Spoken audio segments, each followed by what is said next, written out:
everyone, and welcome back to a new part of Yu-Gi-Oh! POKeDUEL. When we last left off, we defeated our rival Jon Snow in a heated battle, and we also unlocked the way to the GX League after defeating Mai and Brendan.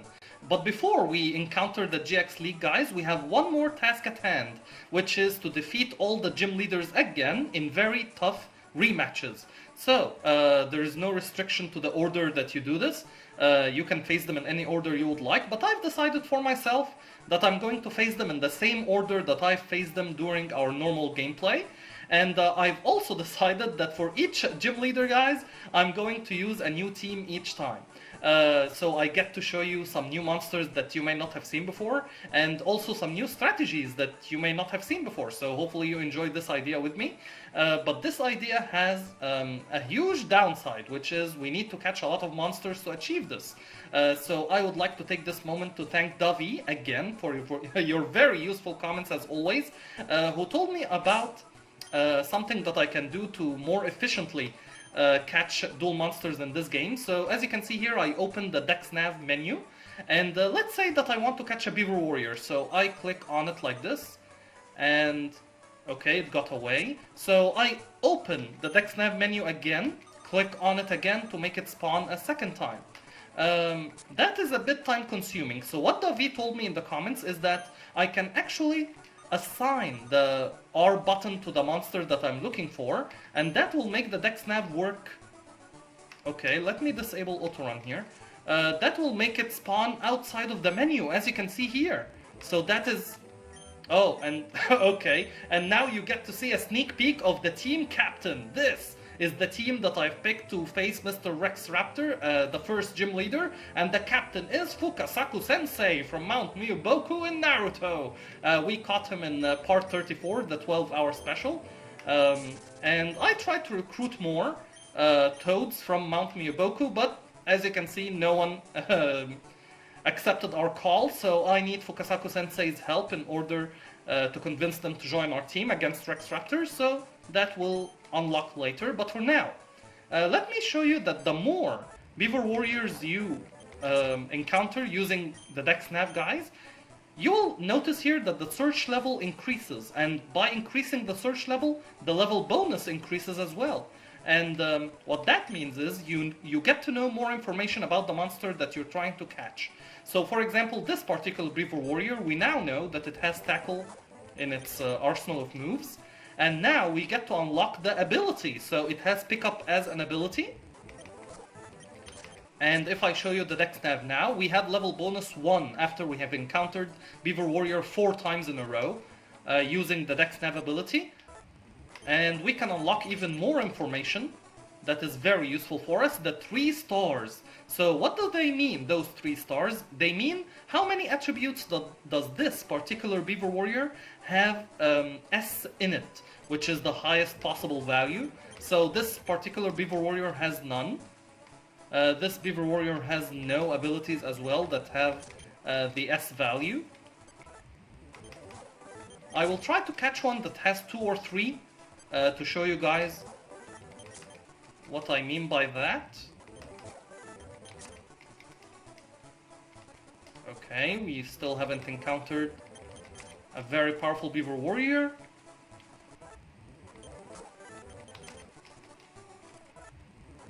But as you can see, Davi's tip is working. We are saving a lot of time doing this, guys, outside of the Dex Nav menu. So thank you very much, Davi, for that contribution. And this Beaver Warrior over here has 1 star.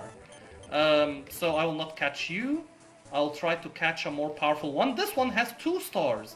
What does that mean? Is that 2 attributes are going to have the S value. So let me catch this Beaver Warrior to show you.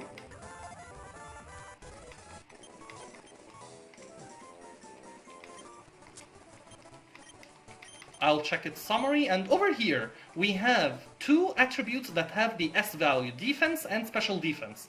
Now if you're not satisfied with that, you can keep using the Dex Nav ability in order to catch more Beaver Warriors that have even 3 attributes. 3 stars will be lit.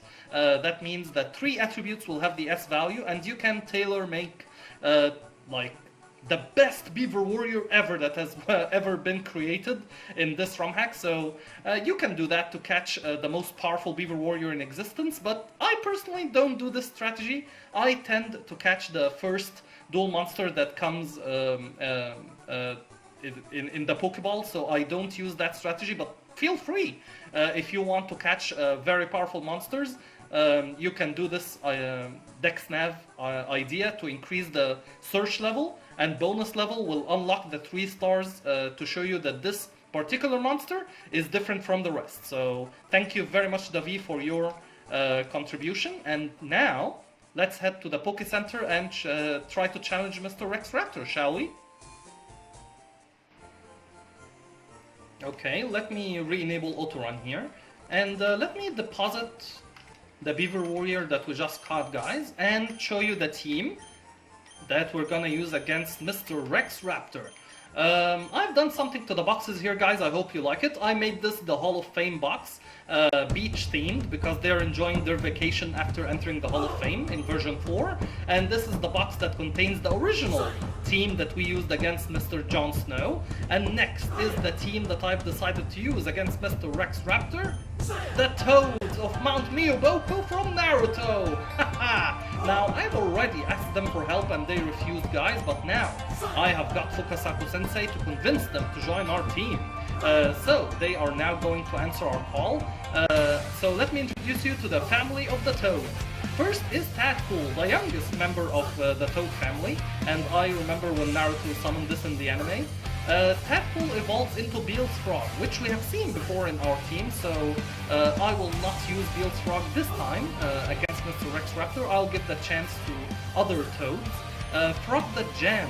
I love the fact that Frog the Gem evolves into Totally Awesome, and I called you before Jiraiya-sama, because he got to attack twice, and I would love to think in my mind it's a Jiraiya-Naruto double team, so that makes me happy. So definitely, Jiraiya-sama, you're going to join our team. Next is Trade Toad, who evolves into Substitoad, but I couldn't find a good name for Substitoad here, so I just called it the obvious Harvey Dent, Two-Face. So I will withdraw you as well. And next we have Deathstrong, and when I first saw this sprite, this is an awesome sprite. Like, kudos to the ROM hack maker for those very awesome sprites. Thank you to you, sir, and to the people who helped you with those sprites. And I also love the fact that Deathstrong, guys, evolves into D3S Frog, which I call Gamma Bunta. And I gave him the citrus berry because he's always hungry, so you are joining our team as well, Gamma Bunta. Next is Swap Frog, and I called you Gamatatsu. You remind me of the yellow toad.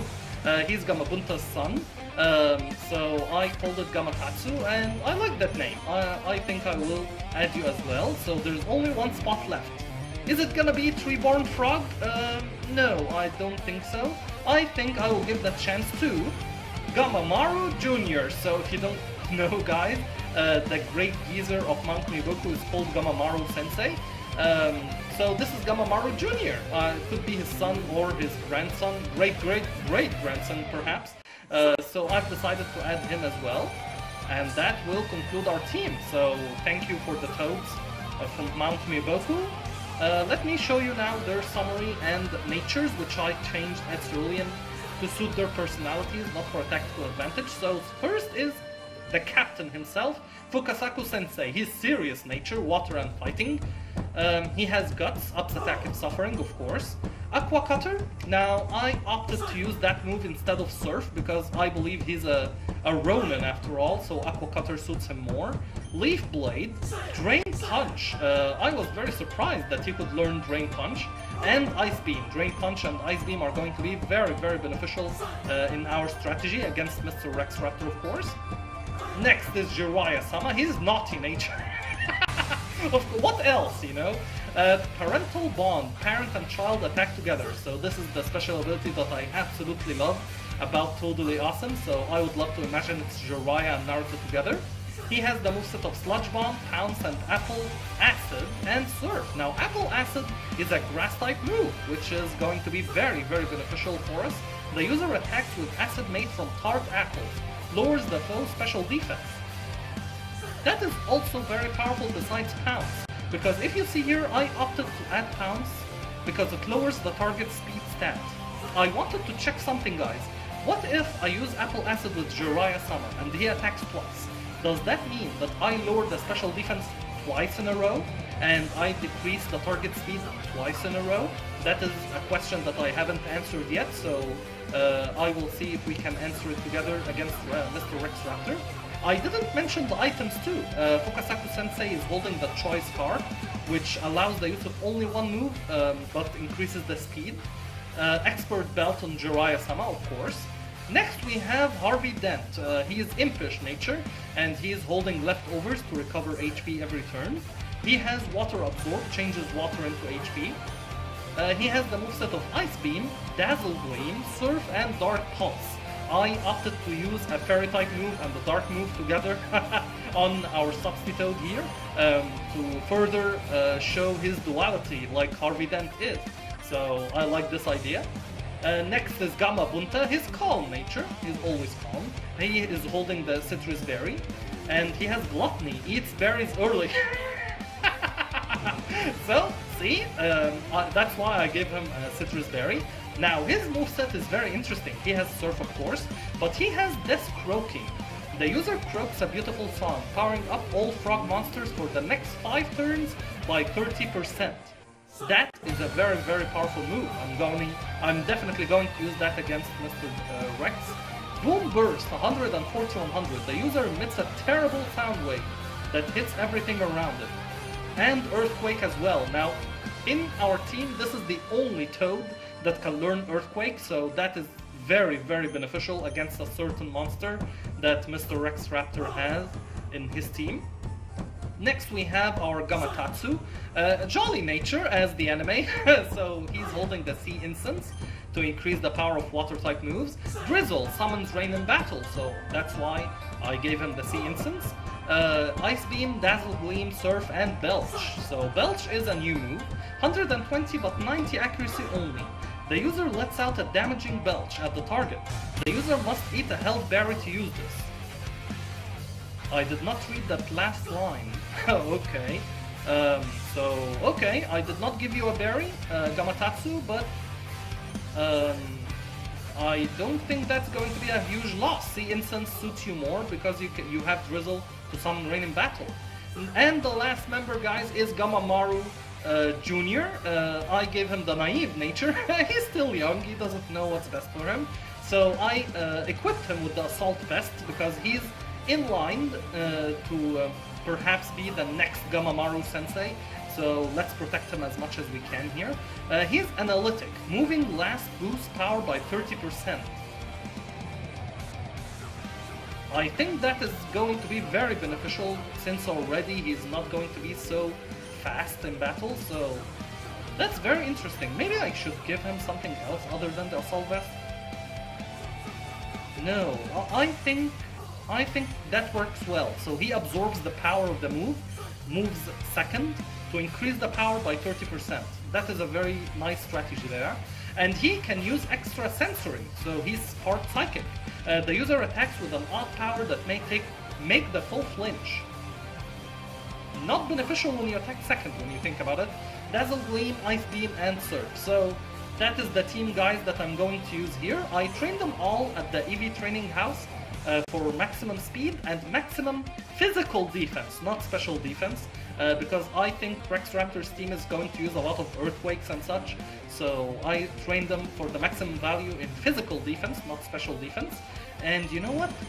I think I will lead the charge with Gamabunta here to use his Death Croaking turn 1 and increase the power of the rest of the Toad family here against Mr. Rex. So I think that is a valid strategy, guys, and let's see how it will pan out. Oh, and this is something, guys, that I haven't shown you before. You can actually select multiple items for the hotkey over here. So, for example, here I will deselect this and deselect this. So I can use multiple items for the hotkey here. So thank you very much for the ROM hack maker. This is a very nice addition. And hello there, sir, who gave us Ojama Yellow before. Man, I miss Ojama Yellow. Hello, boss! We'll get to see him again, guys, don't worry. Ever since you beat me in our first battle, my gym has become a laughingstock across the region. I'll beat you this time and restore some dignity to the name of Rex Raptor. Well, you're welcome to try, kind sir. Here we go. Serpent Night Dragon comes out first. You're definitely using that against me, sir. So, Gamabunta, Death Croaking. And he had the same idea of using Tailwind on turn 1 to increase the power of his own team. Gamabunta Croaked. That increased the power of all the frogs. So now, use Boom Burst.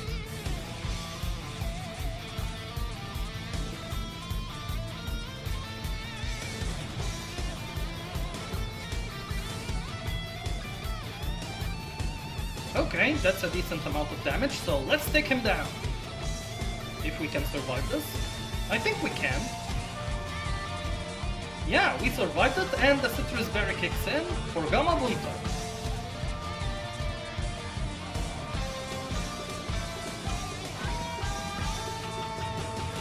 Alright, so our first victory here, Serpent Night Dragon goes down to our Gamabunta. Awesome. Next is Swamp Battleguard. I have just the answer for you, sir. I will summon Jiraiya-sama.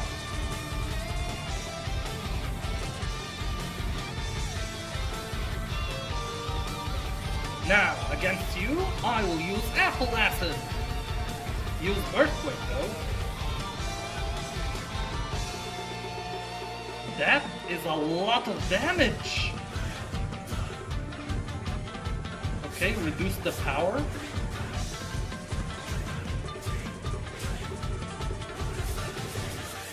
Wow, the expert belt actually worked there, that we didn't actually need the follow-up from Naruto.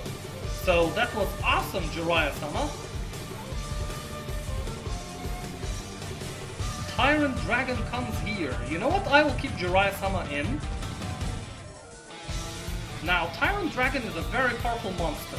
I think I will try to decrease its speed, and let me see if I will decrease its speed only once or twice in a row. So I will use Pounce. Not very effective, but decrease the speed. Now the follow-up, and decrease the speed a second time. But Jiraiya-sama goes down to Tyrant Dragon, that's unfortunate. Oh, his attack increased as well. So, I will send out Gamabunta here. Hopefully it will attack faster than Tyrant Dragon. I will use Earthquake. Yes, it worked, so thank you, Jiraiya-sama. He did that. He decreased the speed of Tyrant Dragon, but that is not a lot of damage at all. Yeah, Gamabunta is not gonna survive this. Tell you what, Gamatatsu has the assault armor, so hopefully he can take down Tyrant Dragon here.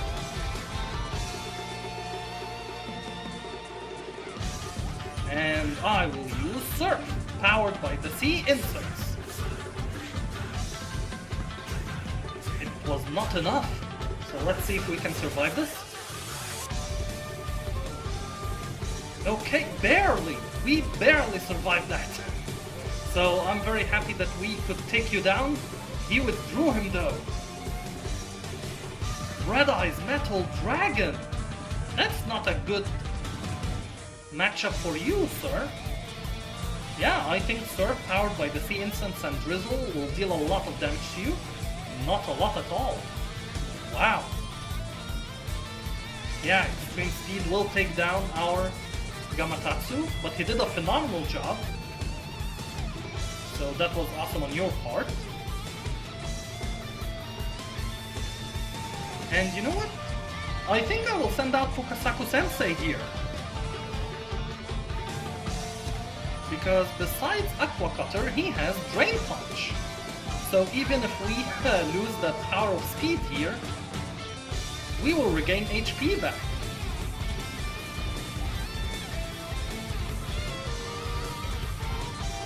Alright, that worked to perfection. So Fukasaku Sensei, thank you very much for taking down this imposter of the dread. Flawless. Oh, the flying pipe. Okay, so you know what? I will leave Gamamaru Jr. for last. I will send out Harvey Dent against you. He still has 3 monsters. One of them is a hurting Tyrant Dragon. What can we use against you, sir? Oh! This is writing itself. Do you know what took down the dinosaurs? The Ice Age! Well, actually it did not, Mr. Arnold. What did he do there? He is preparing for a very powerful attack and I cannot allow this. Okay. Big Blast. Can we take it? We can definitely take it though. Okay, so Ice Beam, let's take it down.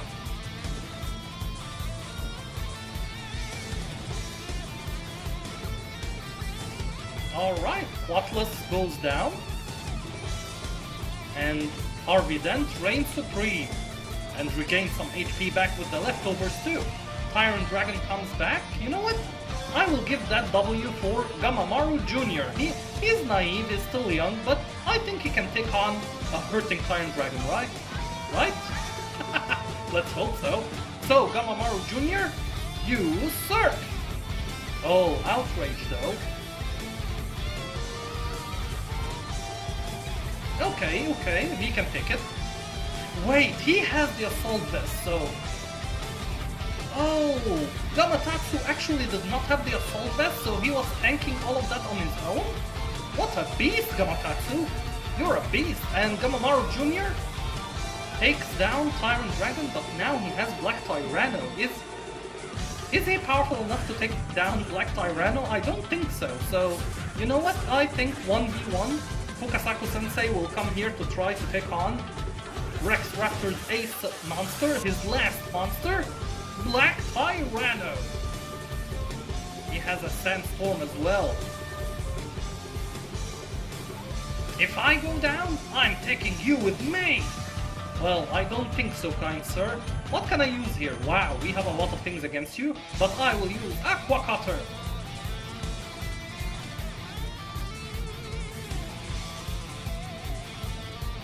Okay, can we survive this?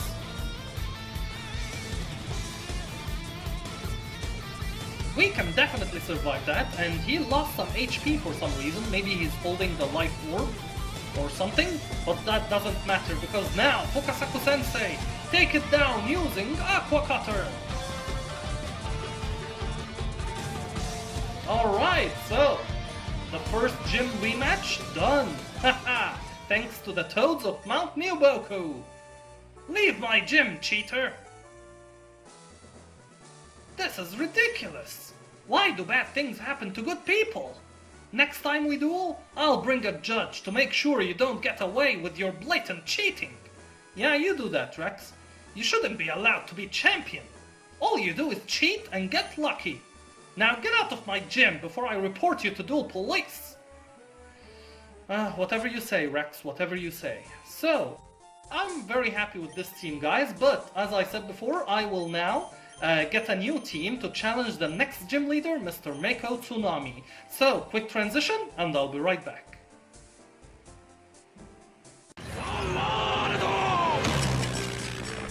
Well guys, we are here at Cerulean City, ready to take on Mr. Mako Tsunami, the second gym leader. And for that purpose, I have prepared a new team. So everyone say hello to... the Big Five! Yes, we have the original 5 members not combined together in the form of the 5-headed dragon. And for the 6th empty spot, I decided to put Injection Fairy Lily in it. But guys, this is not the same Injection Fairy Lily that we went to the Hall of Fame with. This is a shiny Injection Fairy Lily. I went and caught a shiny version of Injection Fairy Lily to show you guys what she looks like.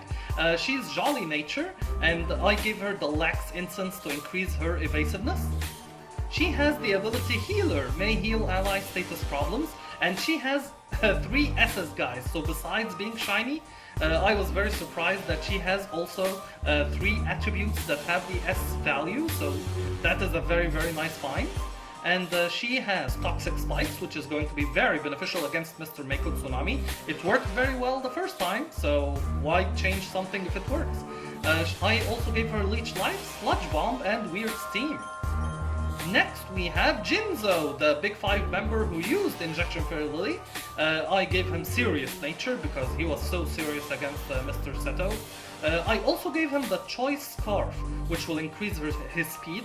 And it's very interesting that even with this and with the EV training and Mako's team is still too fast for us, he has the ability Tinted Lens. By the way, this is the Jinzo that we got from Esparoba. We did not catch a new one from the Cerulean Cave. Tinted Lens doubles power of not very effective moves. I will not use that. I will mainly use Thunderbolt, but let me show you the other moves as well. We have Psychic, Cyber Shock, which is a signature move, a Cybernetic Shockwave, which may paralyze the foe, and also this move, Doom Desire, 140-100 Steel type move, a move that attacks the foe with a Blast of Light. Sounds good, right? 2 turns after use.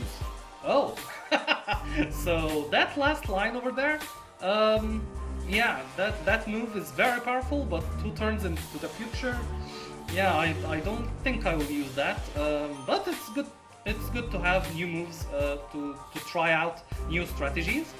And next we have Deep Sea Warrior. Guys, I literally went to try to catch a Bubble Man, but the first encounter that I faced was a shiny Bubble Man, and you know what? I think that looks more like a Deep Sea Warrior with the blue and green color scheme, more than Bubble Man himself. He looks like Batman too. Kinda. So I give him Relaxed Nature because that's what cost him the match against Yugi, and the Eviolite too, because he can still evolve this monster over here into Steam Healer. Water Bubble ups water attacks by 50% and prevents burns. Very nice ability. I gave him Bubble Blast, which is a signature move. A spray of bubbles strikes the foe. It may lower the foe's accuracy. Surf, Ice Beam, and Bulldoze.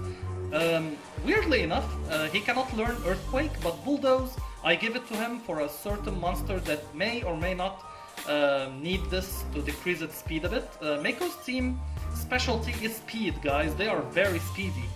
Next we have Mechanical Knight. Now this is the same King's Knight that I used against Mako in the part 34 in the team with the other knights, but I think he looks the most like the Mechanical Knight of the Big 5, so that's why I changed his name and gave him Calm Nature. He was very calm against his duel against Tristan and Serenity and Duke. I also gave him a new item that I've never used before. This is literally the first time ever that I use it. Eject Button. What does it do? Well, if you get hit, you get switched out. So that will save our monster from further damage and save us a turn.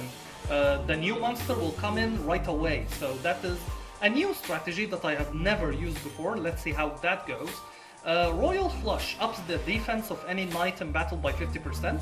Good ability there, but we don't have any other knights. Slash, King's Shield, Retaliate, and Hammer Arm. Now, King's Shield is very interesting. The user protects itself from damage and harshly lowers the foe's attack if it makes contact. Could be useful. Retaliate, we used that before and I think I will use it again. Hammer Arm, I give it to it in the last spot because there were no other moves that caught my eye. There were other candidates, guys, for this spot for Mechanical Knight, but I think King's Knight looks the best. I looked at Junk Synchron, Junk Warrior, and Cyclopean. None of them gave me the vibe of Mechanical Knight. I mean, he has the same yellow color, and he's a knight already, and he has a sword, so all of those stats gave King's Knight an advantage to take the spot of Mechanical Knight. Next we have Emperor Penguin, but this is not a regular Emperor Penguin, guys. This is a shiny Emperor Penguin. I love the fact that we have a higher chance of facing shiny monsters in this ROM hack, guys. And yeah, I wanted him to be special, so this is a shiny version. He is Naughty Nature, just like the anime. Thick Fat, Heat and Cold Protection. He has a very special move, Sheer Cold. Look at that, 30 accuracy. The foe is attacked with ultimate cold that causes fainting if it hits. So 30 accuracy only, but if it hits, it's an instant KO, so that is a very interesting move. He has also Surf, Ice Beam, and Heavy Storm. What item did I give you, sir? The Citrus Berry.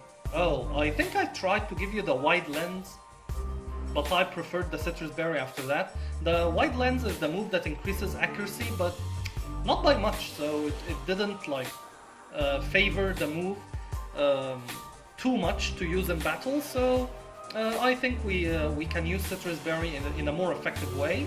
And our last member, guys, is Judge Man. He is impish nature because he is a judge, but he's not a fair judge. And I also gave him the Assault Vest. He has the ability Justified. Dark type hits raise attack. Could be useful, could be not. I don't think I'll use that. Now, his moveset, he has Judgment, an attack which changes type depending on which kind of plate the user is holding. I have no idea what that means, but it's a 100-100 normal type move, and it's a signature move, so I will keep it. Giga Hammer, 160-100, the user swings its whole body around to attack with its huge hammer. This move can be used twice in a row, so again this is a signature move for Judge Man. Hammer Arm, again. And this move, Guillotine, a vicious tearing attack with pincers. The foe will faint if it hits. Again with the 30 accuracy, instant KO move. It's very interesting that two members of our Big Five can actually instantly KO our opponent, but that is an awesome team, guys. By the way, I also caught a shiny version of Mechanical Knight, the King's Knight, but the color scheme I did not like it too much, so let me show you what it looks like. It looks like that. I don't know, I don't think... And I returned Fukasaku Sensei to mount me a Boku, thank you very much for your help against Rex. Yeah, I think the regular King's Knight looks closer to the Mechanical Knight, so that's why I used him. And with that, team, guys, let's attempt to defeat the second gym leader, Mr. Meiko Tsunami. Oh, and I forgot to mention one thing, guys. I went to the EV training house and I trained our team members to maximum speed and maximum physical defense, except Mr. Jinzo here. I trained him for maximum speed and maximum special attack because I intend to use him as a glass cannon. To attack first and to deal a lot of damage without waiting for damage to be inflicted in return. So I hope that strategy works, and I thought of mentioning that before taking on the second gym leader, Mr. Meiko Tsunami. Our first battle was such a wonderful spectacle. Yes, it was, sir. I've been preparing for our rematch ever since that day. Let's put on one final show.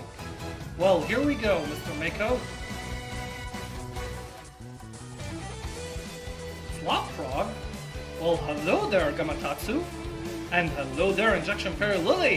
Haha, looking beautiful. So, that didn't take long, Gamatatsu, to turn against us. I will start off with the first move of the duel that we used last time, Toxic Spikes.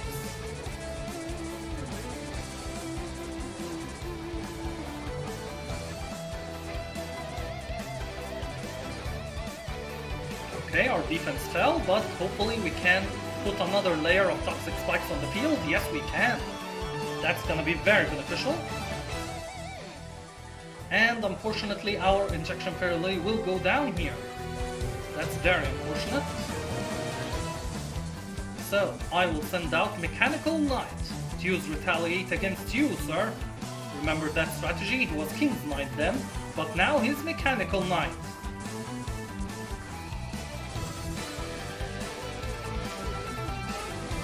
And you're trying to use Flip Turn? Haha! We have the eject button to prevent you from doing that. So, who do I switch to? I think I will switch to Deep Sea Warrior. So, as you can see here, Flip Turn was supposed to switch out Swap Frog, but he did not get the chance to do so. Deep Sea Warrior looks like Batman, doesn't he? So I will use Bulldoze against you. Oh, he withdrew him. Fortress Whale, okay.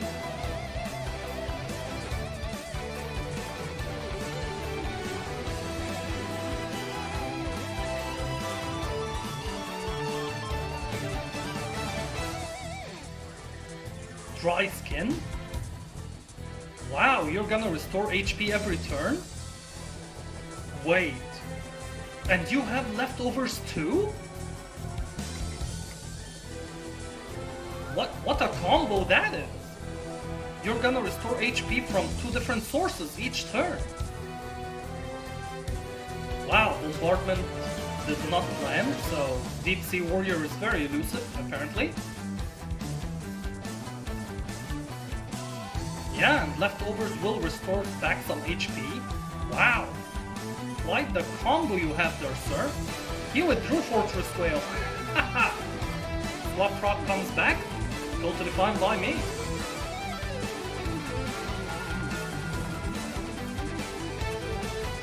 Not very effective, unfortunately. Tell you what, against Swap Frog, let's see. Bubble Blast powered by the special ability. Bubble Blast! He withdrew Swap Frog again. Okay, Fortress Will comes back. And Dry Skin will return the water attack into HP. That's unfortunate. And the Toxic Spike's effect is what's it called? Is restored back to normal. Oh, and Bulldoze effect too, so we need to layer Bulldoze again.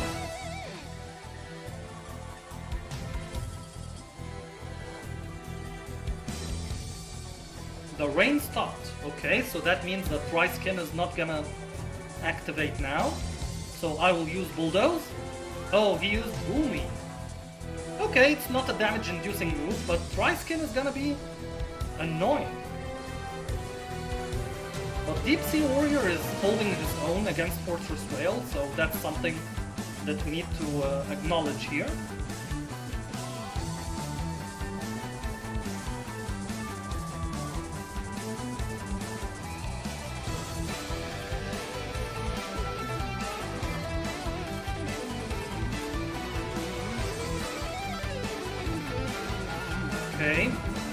Okay, Bombardment will land this time. It deals a decent amount of damage, but Deep Sea Warrior can't tank it. Hopefully until the poison takes effect and takes down Fortress Whale. And without the Toxic Spikes of Injection Fertility, I have no idea how I would have taken this monstrosity down.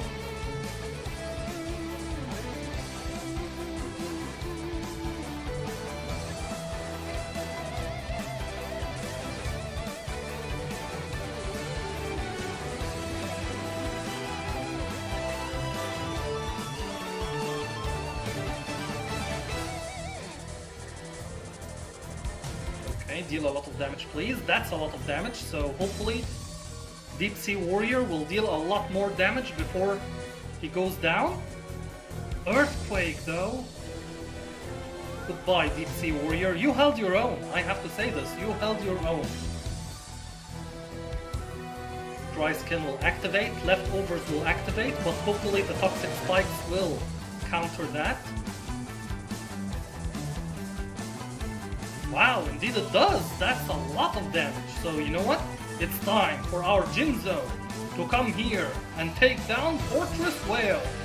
Jinzo, use Thunderbolt! And thank you, Injection Fairy Lily. This would not have been possible without you.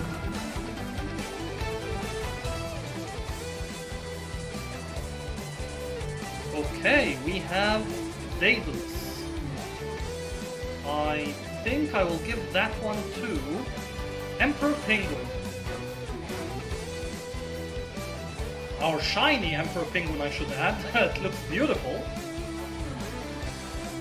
Now, Daedalus is poisoned, and we need to take it down before Umi is restored and he can use Livia Stream on us. I remember that. So, Sheer Cold, hopefully that will activate. Why do you use Ice Beam against us, sir? We have thick fat after all, we're a penguin.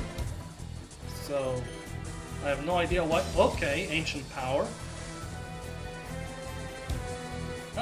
That's a lot of damage. I don't appreciate that. The Citrus Berry will kick in. And Sheer Cold activates! Wow, 30 accuracy, but it takes down Daedalus in one! One hit KO! Awesome work, Emperor Penguin! Swap Frog comes back. I'm not gonna risk Jinzo taking any damage, so Emperor Penguin will continue here.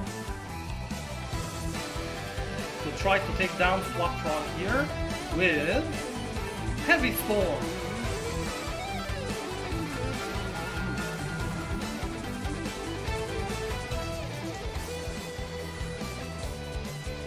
Wow, Emperor Penguin goes down to Swap Frog, but the poison will kick in, and I think now you're in range of getting taken down by our Jinzo's Thunderbolt. I was not sure before, but I'm sure now.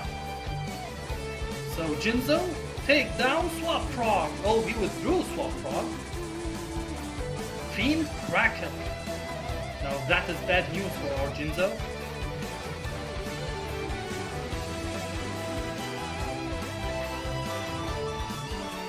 Okay, that's a lot of damage actually. Good work, Jinzo. But I cannot make you sit here and maybe take damage, so I will switch to our Judge Man.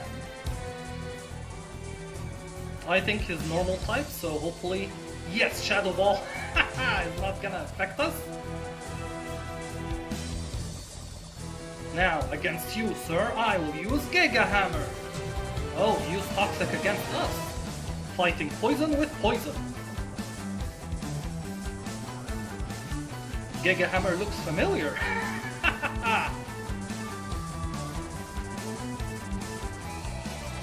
Alright, Fiend Kraken goes down to Judge Man. Awesome work.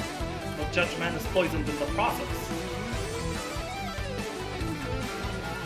Gummy-Seal. Bring Gummy-Seal on, sir. I think you have only 2 monsters left. Gummy-Seal and your ace monster. And I will try to use Guillotine.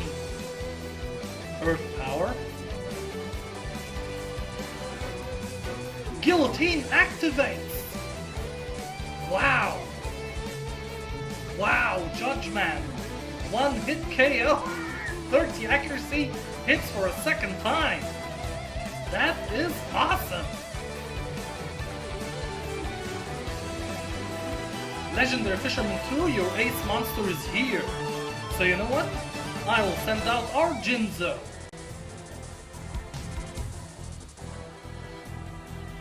Is that your last monster, sir?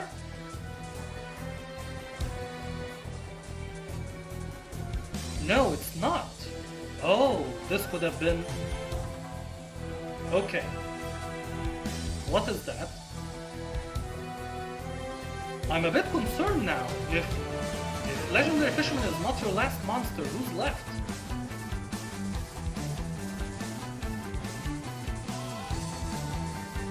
And you survive? Does the poison take you down? No! Don't say that you're gonna take down our Jinzo before we take you down.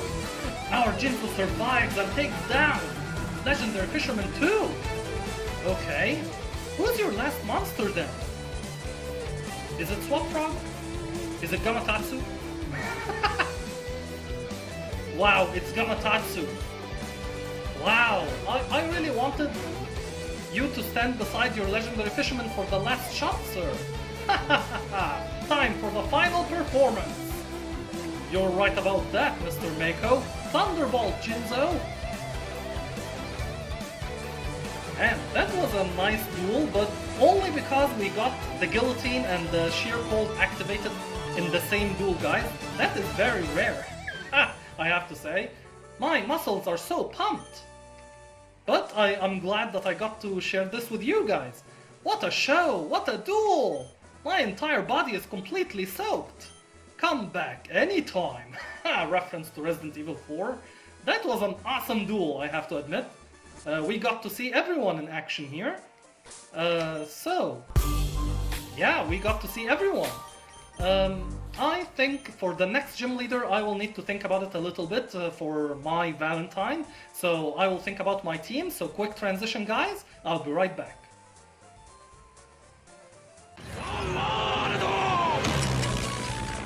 Here we are, guys, at Vermilion City, ready to take on Miss Mai Valentine. So, for the third Gym Leader rematch, guys, I've decided to build a team with the theme The Forbidden Cards. So each card is a forbidden card on the current ban list, so if you're watching from the future and some of those cards got unbanned, I'm working with the current ban list at this moment of time.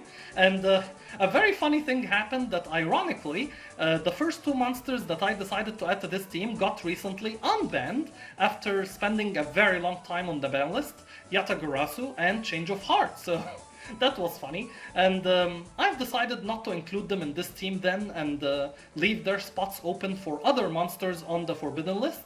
And I need to mention that I also considered adding Exodia the Forbidden One, because he has Forbidden in his name, but he's not really a forbidden monster, right? So I've decided against adding him to the team.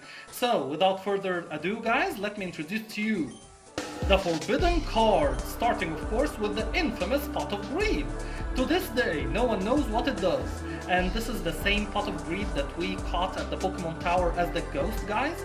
I gave it Impish Nature, because of course it is, and the Assault Vest to increase its defense. It has the ability Pickup, may pick up items. It also has the moveset Swift, Stone Edge, which is a very powerful rock-type move but low accuracy. The foe is stabbed by sharpened stones. It has a high critical hit ratio. I hope so. Ice Shard and Shadow Ball. So I also like the idea that the Pot of Greed has access to many types of moves, because it's a Pot of Greed, you have no idea what dwells inside it. So this is our first forbidden card, followed by Block Dragon. Now, I was genuinely surprised to see Block Dragon's name on the forbidden list, mainly because I'm not familiar with the decks that use Block Dragon in their strategy, so it was a nice surprise. So I went to the Safari Zone and caught one, and let me tell you, I considered catching a shiny version of Block Dragon, but the deck nav is not usable in the Safari Zone, so it would have taken me a very long time to catch a shiny version, but the idea has crossed my mind, guys. I gave it Timid Nature for some reason, I don't remember. It made sense then, but I don't remember it now, that we have a timid Block Dragon. I gave it the Expert Belt, and it has Prism Armor, weakens super effective moves. Now, funny thing happened is that when I first read this, I read the second line first, so wow, that's a very bad ability, but then I realized it says Armor, so for the opponent's super effective moves, not your own, sir. So that was funny. And now for the moveset, he has Accelerock 4100. The user smashes into the target at high speed. This move always goes first, so it's a quick attack with the rock type, so that's gonna be very beneficial. Power Gem, Thunderbolt, and Dragon Pulse, so giving you the Expert Belt is going to be very beneficial for us, Block Dragon. Next is Dandelion, and I went and caught a shiny version of Dandelion, guys. Luckily, it did not take me a long time, and the same cannot be said about another monster in this team. So I gave it the Hasty Nature and the Focus Sash, so I have a strategy with this shiny Dandelion to use it in battle after consuming the Focus Sash. It has the ability of Chlorophyll, raises speed and sunshine, and it has the moveset of Pollen Puff. 9100, the user attacks the foe with Exploding Pollen Puff. If target is an ally, it heals instead. So as you saw in a tag duel previously, guys, that you can actually target your own monster in a tag duel for attack. So Pollen Puff is a tag duel move to heal yourself. So there's something to use because you have no access to the bag in the hard and brutal difficulty. So maybe Dandelion strategy will work in tag duels. I also gave it Flamethrower, which is gonna be our main, and Giga Drain and Petal Dance, reminiscent of our Bulbasaur, of course. But I will mainly focus on Focus Sash, that's ironic, and Flamethrower with our shiny Dandelion. Next we have the pair of the Envoys. First is Blackluster Soldier, Envoy of the Beginning. So, of course, he's on the forbidden list. And I gave it the Brave Nature and Choice Band to increase its attack power, Steadfast, flinching raises speed, and the moveset of Chaos Blade, 100-100. A giant blade slices the foe, which may also lower foe speed. This move can hit ghost types, so I think the second line, hitting ghost types, is an update in patch 4.3.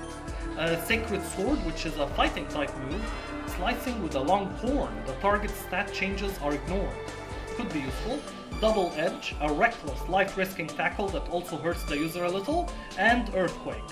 So that is a very, very interesting monster, but not as interesting as our next monster, Chaos Emperor Dragon, Envoy of the End, and yes, this is a shiny version of it, guys, and let me tell you, I spent a lot of time to try to catch this one, and I think it took me over 200 tries, which is still astronomically better than the normal odds of a normal Pokemon game, but still, in this ROM hack, it's a very long time to catch a shiny monster with raised odds, so man, I'm very happy with that achievement. So I gave it Rash Nature and Power Herb. Oh, that's a strategy I've never used before either, so I'm very happy to show it to you guys. The Power Herb allows the use of a 2-turn move on the first turn, only once though, which is all I need.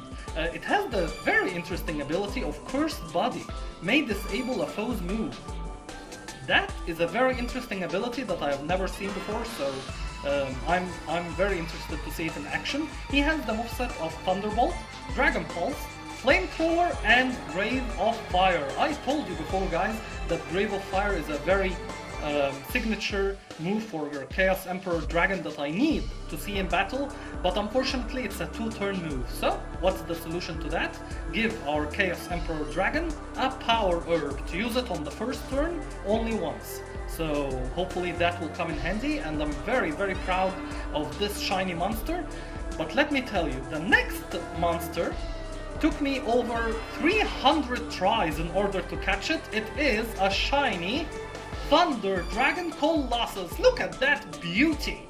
It took me a very, very, very long time to spawn this shiny Thunder Dragon and then evolve it into the Thunder Dragon Colossus, but look at that beautiful, beautiful sprite.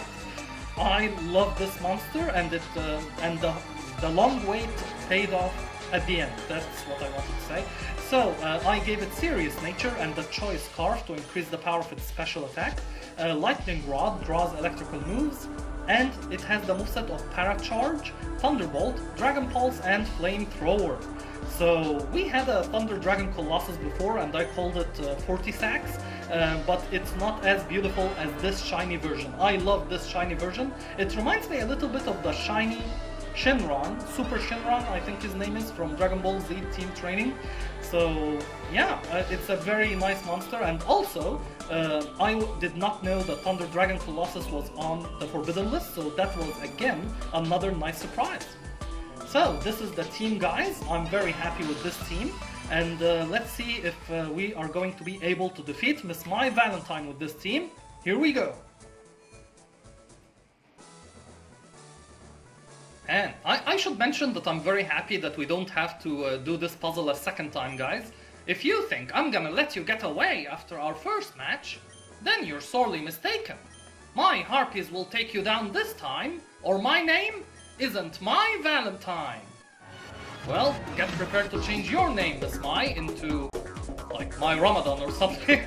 Wait, that actually works, because there are actually girls in the world called May Ramadan in real life, so that's funny.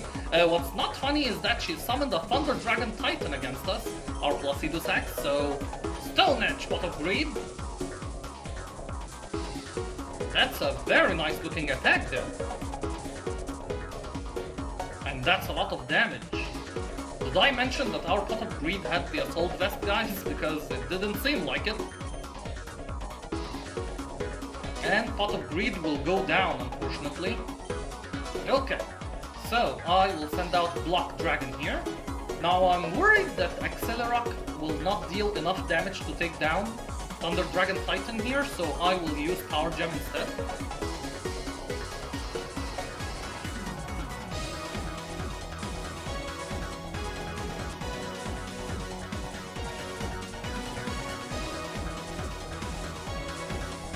Goodbye, Thunder Dragon Titan. Guardian Iatos. Okay, why are you in My Valentine's team though? Maybe it's from your time as a biker in the Orichalcos Saga? Could be. So I will keep Block Dragon here.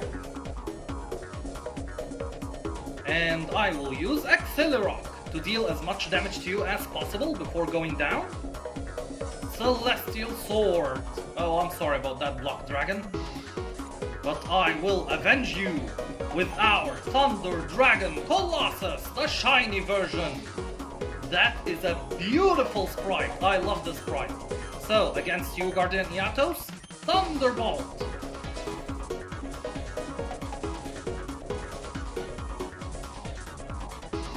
Goodbye, Guardian Eatos.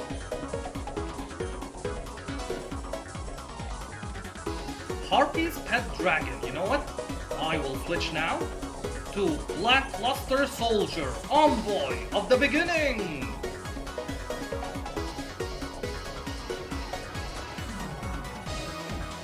And I will use Chaos Blade.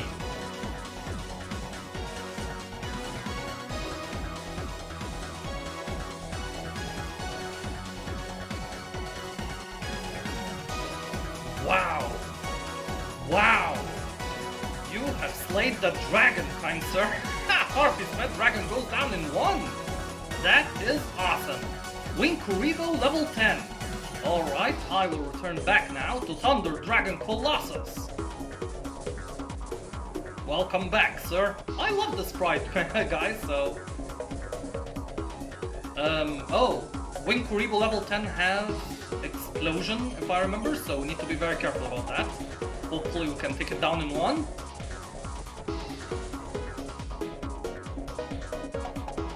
No, we could not. He used Dion, though. Okay,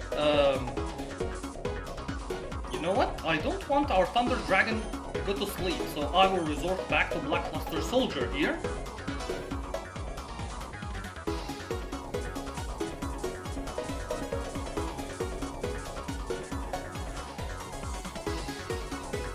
Wow, okay. You took down our Lackluster Soldier. I didn't appreciate that, kind sir. And you know what? What comes after the beginning, guys? The end. Our shiny Chaos Emperor Dragon is here, and I will use Thunderbolt against you. Use Yon all you want, kind sir. You are going down.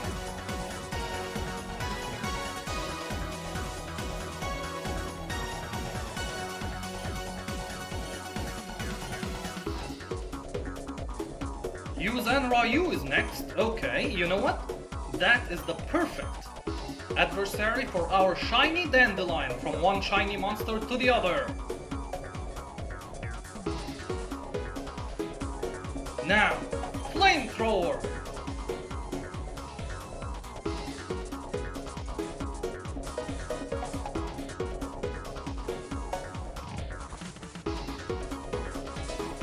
More than half. You know what that means, guys? That means that even if he attacks us with Drill Peck like he did here, we're going to survive thanks to the Focus Sash and take you down! Excellent work, shiny Dandelion!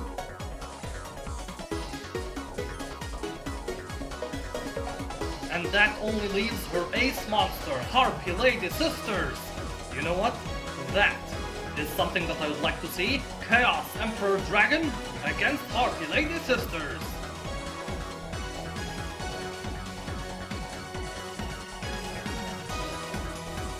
For the last time, I don't need anyone's help.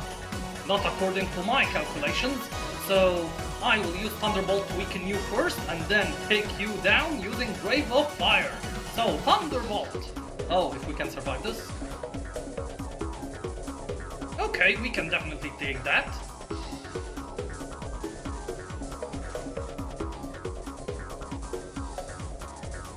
Wow, that's a lot of damage, but I'm glad that you did not go down, because now you get to see Grave of Fire.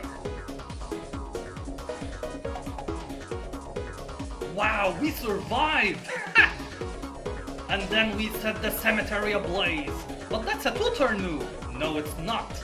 The Power Herb activates, and we take down Harpy Lady Sisters with a critical hit even.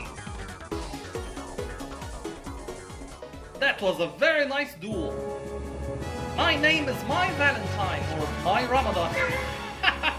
maybe my 4th of July or anything else from starting from now, and I'm stubborn as a mule. Just the way I like it.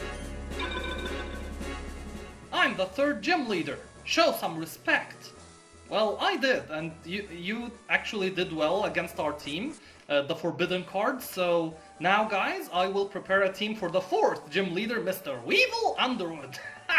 And I have a special idea in mind for him. So, quick transition guys, I'll be right back.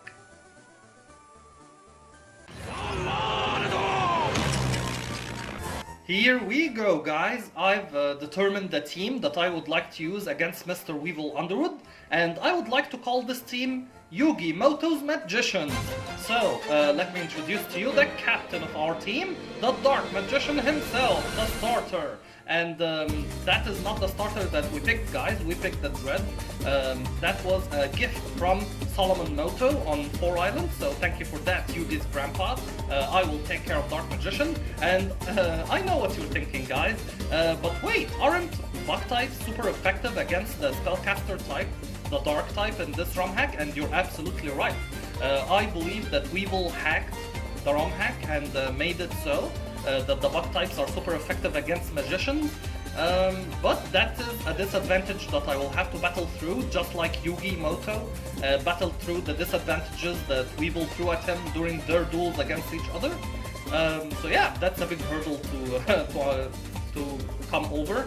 And you know what, I also, above that, I gave also Dark Magician the task, the very difficult task, of starting the strategy of taking down Weevil's most powerful monster, his ace monster, and mine, the perfectly ultimate great mob. So I cannot wait to share with you the steps of that strategy that I had in mind, and hopefully it will work out. And yeah, that is a team that with a huge disadvantage against Mr. Weevil Underwood, but I don't care. Yugi Moto did it, and I hope I can too. So, let's recruit the other magicians who are in the boxes. I wanted to show you the sprites of some monsters, guys. That's why I kept them in the boxes here, so I can share with you some forms that you haven't seen before. So this is the Hall of Famers box, and this is the original box. And the first magician that we're gonna recruit, guys, is of course, our Dark Magician girl, our Catherine from the original team. So, welcome to the team again, Catherine. And I wanted to share with you the shiny sprite of Mystical Elf. I know some of you already have seen this in the previous run in patch 3. The shiny version is Dark Elf, and I love the idea that the shiny version becomes the evil twin of the monster, just like Dark Magician becomes the evil Dark Magician that Arcana had in the anime. So I love that concept, and I love that Mystical Elf's shiny version is Dark Elf. Thank you to the ROM hack maker who made that, and the people who helped him in making the sprites too. Next we have Mount Miyuboku, complete with Okasaku Sensei returning to it. And the big 5. So I wanted to show you guys the sprites that you haven't seen yet. We have here King's Knight sprite, which is also Mechanical Knight, and this is the shiny version. And I don't think I like this version. I like this version more. Next is Bubble Man. So as you can see here, this is more likely the color scheme of Deep Sea Warrior, the blue and green color scheme. And this is the original sprite of Bubble Man. This is Bubble Man. If I call this Deep Sea Warrior, I will not believe it myself. But this, yeah, I believe this is Deep Sea Warrior, so I wanted to share with you the difference between the two sprites here. Next we have Judge Man and Emperor Penguin. So it's a very subtle change between the two monsters here, but I like the shiny version more. It has more personality, you know? So even though this is a more authentic, like, penguin sprite, but this is the shiny version and I like it more, so that's the one that I chose in the team. And of course, let's say hello to the shiny version of Injection Fair Lily. Hello there! Next we have the Forbidden cards. So we have the shiny Dandelion, and this is the original sprite of Dandelion. My interpretation for this is that it has the ability to absorb sunlight, so the more it absorbed, the brighter it became, and it became literal shiny dandelion. It became a shiny version of itself, so there's that. Next we have Blockbuster Soldier, and now we have Chaos Emperor Dragon, Envoy of the End. Very subtle change from the original sprite, but mainly in the color of hair, and I think the green and purple color scheme is very reminiscent of the Joker, you know? So this is the original sprite over here. It's very nice looking and very nice colors, but I prefer the shiny version more. It reminds me more of the Jack Nicholson, love purple and green hair, so I like that version more. And we have Block Dragon, and next Thunder Dragon Colossus, the beautiful shiny version. And let me introduce to you, or reintroduce to you, the original sprite of Thunder Dragon Colossus, the 40 sacks. I like both, actually. They are like two totally different monsters. I like both. I don't have a favorite. This is a monster and this is another monster. I love this. I love this from the ROM hack maker. So thank you very much, sir. And this is the team that I will choose against Mr. Weevil. First, of course, Monstacado! Monstacado! Breaker, the magical warrior. This is the original sprite, but guess what? I found a shiny version, and I cannot wait to show you the attributes of this monster. They're insane. That is an insane card over there. I will show you its stats very soon, but let me show you the difference in color. Also green and purple, and this is the original sprite. So for this video I will use the shiny version, but I like this version too. This is the original one that Yugi used against Weevil. But I will use the shiny version, green and purple color scheme. I like it. And next we have Silent Magician level 8. I will add you to the team as well. Next we have Magician of Black Chaos. Now here there are some subtle differences between the original sprite over here and the shiny sprite. I actually like the shiny version more, yeah, than the original one. It's more colorful, and I like that. I like the fact that it's more colorful here. So I will use you in the team. And next we have the Dark Paladin. The shiny version is also a golden version, just like Thunder Dragon Colossus. And I love this because they are like two very different monsters. This is the iconic Dark Paladin that Yugi used against Kaiba in their duel, and this is, I don't know, a golden warrior that hunts very rare dragons. And I like the two monsters here. They are both equally impressive in my eyes, so for the purposes of this video I will use the shiny version, but I have nothing against the original design too. I like it a lot too. So this is the team, guys, that I have picked, and let me show you their items and attributes, starting with the captain, Dark Magician himself. He is holding the safe goggles, which protect him from the effects of weather and powder. More importantly, powder, because Weevil's perfectly ultimate great mod, guys, it has the strategy of using powders against us, and safe goggles is our way to counter that. So my captain against the ace monster of Weevil, let's see how that goes. I give it the brave nature, and it has compound eyes, raises accuracy, dark magic attack, thunderbolt, taunt, and return. I told you before, guys, that return is on monsters that I really like, but the surprise here is taunt. That is our strategy. I have never used taunt before, even casually. Or maybe I used it casually, but not like in an Elite Four or a Champion format, ever. So this is the first time using it in a legitimate strategy here. So the foe is taunted into a rage that allows it to use only attack moves. That is very beneficial in our strategy against Mr. Weevil, so hopefully it all pans out and I show you how it works. Next we have our Dark Magician girl, our Catherine, again. She is jolly nature, she has the focus sash, and I guess you know where that's going. She has Trace, copy special ability, Dark burning attack, Psychic, Dazzle Gleam, and Night Slash.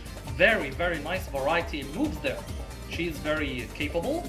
And next we have Monstacado, the shiny breaker, the magical warrior. He is serious nature, of course he is. And I gave it the choice scarf to increase its speed.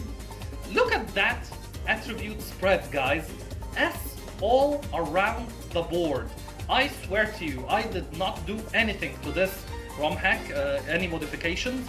But man, this is the shiny version and it has those attributes. I was blown away by this coincidence, so wow, this game really hates Weevil Underwood if that monster gets added in my team. It has Magic Guard, only damaged by attacks, so it's not affected by weather effects and such. Mana Break, which is going to be very beneficial here. Magic Powder. This is an interesting move. I thought about using that strategy, but I don't think I will use it. The user scatters Magic Powder that changes the target into a Psychic type. So, as you know, the Bug types are not susceptible to our Dark types monsters and moves, but by changing them to Psychic, it all changes. Now, Dark Magic attack will deal super effective damage, so I thought about using that strategy, but I don't think I will. Drain Punch and Sacred Sword as well in your arsenal of moves. And next we have Silent Magician level 8, who, unironically, I gave it the Quiet Nature. I also gave it the Twisted Spoon from Jinzo to increase the power of Psychic type moves. Natural Cure heals upon switching out. Silent Burn, Ice Beam, Thunderbolt, and Psychic. I will mainly focus on Psychic with her. Next we have the Shiny Magician of Black Chaos. I gave it Hasty Nature, and also the Expert Belt. I think we will use Magician of Black Chaos arsenal of moves, so I didn't want to limit him to only one move with the choice specs. Inner Focus prevents flinching. Chaos Scepter, Thunderbolt, Shadow Ball, and Luster Purge. Look at that move, guys. A burst of light injures the foe. It may also lower the foe's special defense. So this could be the determining factor in our victory against Mr. Weevil. So I didn't want to limit myself with the choice specs, and that's why I gave Magician of Black Chaos the Expert Belt.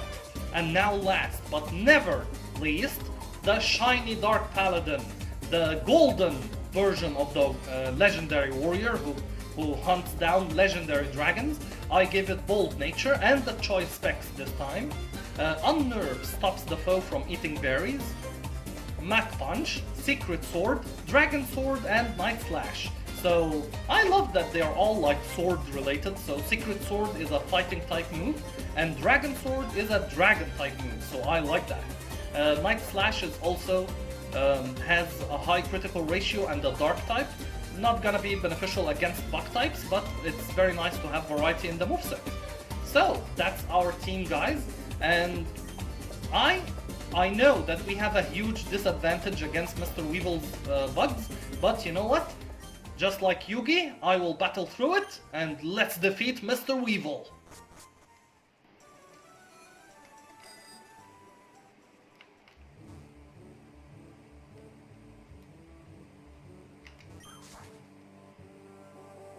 Is Master Roshi still there? Hello there, Master Roshi! This gym is great, it's full of women! And one Weevil Underwood for some reason. Well, here we go, Mr. Weevil, and I think I will start with our Breaker the Magical Warrior to give you flashbacks of what happened before. Well, look who came crawling back to my gym! Thirsty for more punishment, I see? Yeah, you can call it that, but for you, after I defeat you, I will tear your deck apart! Yeah, I think tear apart your deck? Yeah, I will tear your deck apart! Of course you must laugh, but you know what, Mr. Weevil? I will have the last laugh here. You have Poison Butterfly? Well, I have something for you. A shiny Monstacado, Breaker the Magical Warrior, and I will use Mana Break. Getting flashbacks yet? Wow, okay, took her down in one. That is awesome, Breaker.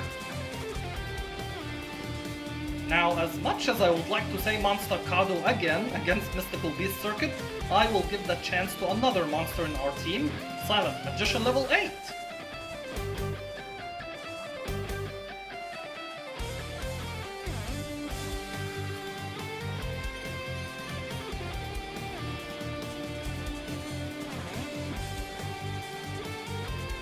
Wow, that's a lot of damage. That nearly took it down in one as well. So if we survive this, okay, we do. Take it down. Oh, we withdrew him. Launcher Spider. Okay.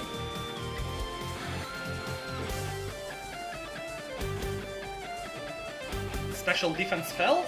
Just what I'd like to see.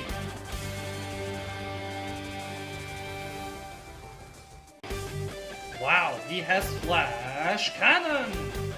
And I'm afraid that's gonna take down our Silent Magician level 8, unfortunately. But don't worry, I will avenge you using our Dark Magician Girl! Wow, Battle Armor! That's a very nice ability to copy there. So, against you, you know what? Just in case he switches out, I will use Psychic. I know this will take him down, but I fear he will switch him out again. So I will use Psychic. And I was right, he withdrew him. Neo Eater Bug, I don't like that monster at all.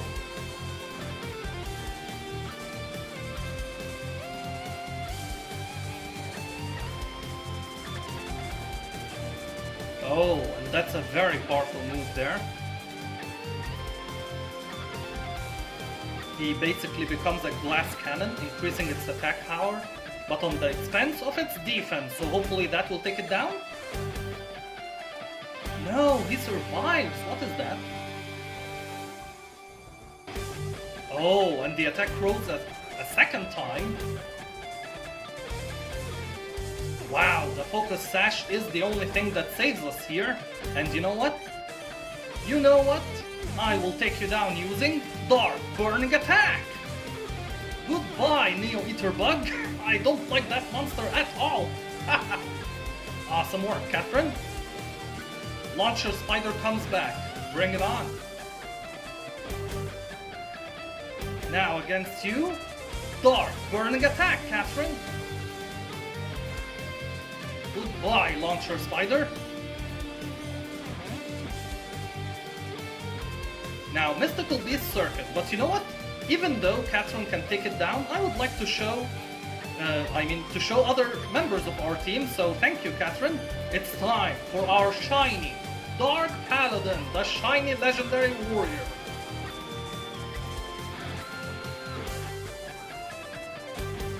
You're too nervous?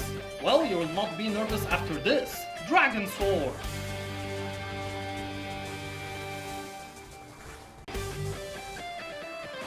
Goodbye, Mystical Beast Circuit.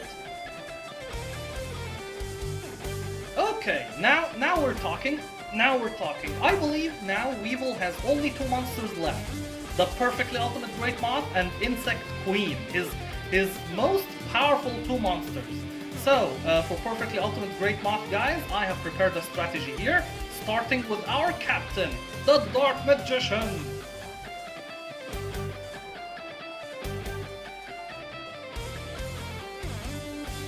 So, I will not use an attacking type move, I will use Taunt right away. So that's because it keeps using powders like Sleep Powder, and that's very annoying against our monsters. And Dark Magician survives! Excellent work! So you would not go down without a fight, and I respect that, Dark Magician!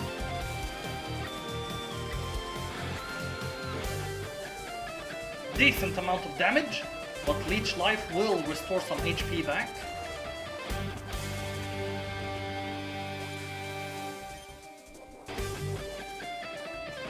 And you do have leftovers. Yeah, above that too. So, you know what? I have just the Monster Kado against you. Monster Kado! Shiny Breaker, the Magical Warrior! Use Mana Break!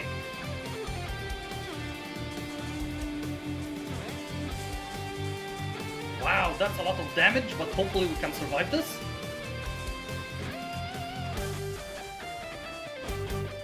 Okay, we survive it. Leftovers will restore some HP. Come on, another Monstacado! Yes! Perfectly! Ultimate Great Moth goes down thanks to the collaboration between Dark Magician and Breaker the Magical Warrior. Yugi, you lent me your power and I used it wisely here. Awesome, awesome, awesome! And that leaves your last monster, sir, the Insect Queen!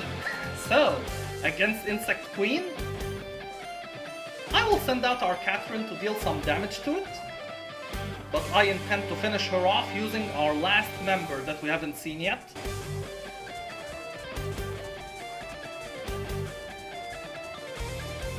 I hate your stupid face! The feeling is mutual, Mr. Weevil. The feeling is definitely mutual. Dark burning attack, Catherine. Wow, and you got it burned too. That is awesome of you. Unfortunately, you will go down here, but you went out heroically. So now, it's time to feature the last legendary monster in our team, Magician of Black Chaos, the shiny version, and he will use Luster Purge.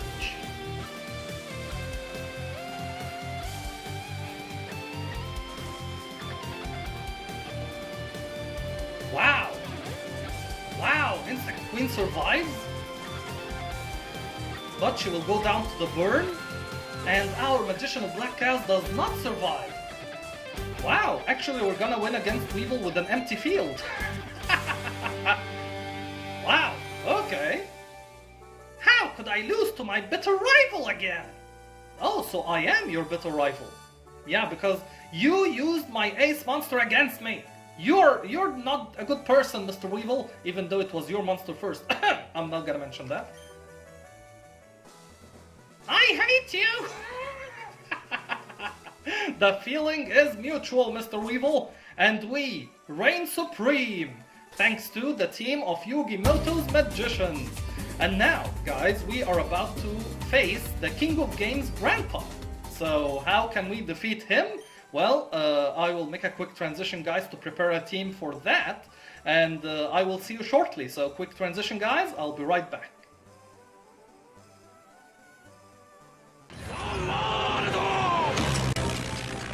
Guys, while I was preparing for Mr. Solomon Moto, I came across two very interesting monsters, so I thought of sharing them with you. I know you have seen Serpent Knight Dragon before, but have you seen its shiny version? Wow, shiny Serpent Knight Dragon looks beautiful! I love the color scheme here, and I think I will add him to the Hall of Fame box under the original Serpent Knight Dragon that we went to the Hall of Fame with. So that's a very, very nice surprise, but I was genuinely more surprised with the next monster, Gaia, the Power of the Earth. Guys, I was genuinely scared that I would not be able to complete the Pokédex because of this monster right here, because you obtain it by evolving Gaia the Fierce Knight during daytime, and I haven't found a way yet to change the game into daytime instead of night. So it was a genuine surprise when I found him roaming in Victory Road, and I caught him and added him to the Pokédex, so I'm happy now. We can obtain all the monsters in the Pokédex confirmed. And when I saw his design, he looked familiar. Doesn't he look familiar to you guys? I thought of someone when I saw his sprite, and that gave me an idea for the team that I would like to face Mr. Solomon Moto with. So I cannot wait to share that with you guys, but I'll have to assemble it first. But I love this sprite. Thank you. Thank you to the ROM hack maker for adding Serpent Knight Dragon, and his shiny version looks awesome too, so thank you for that. And when we return, guys, I will prepare a team to face Mr. Solomon Moto.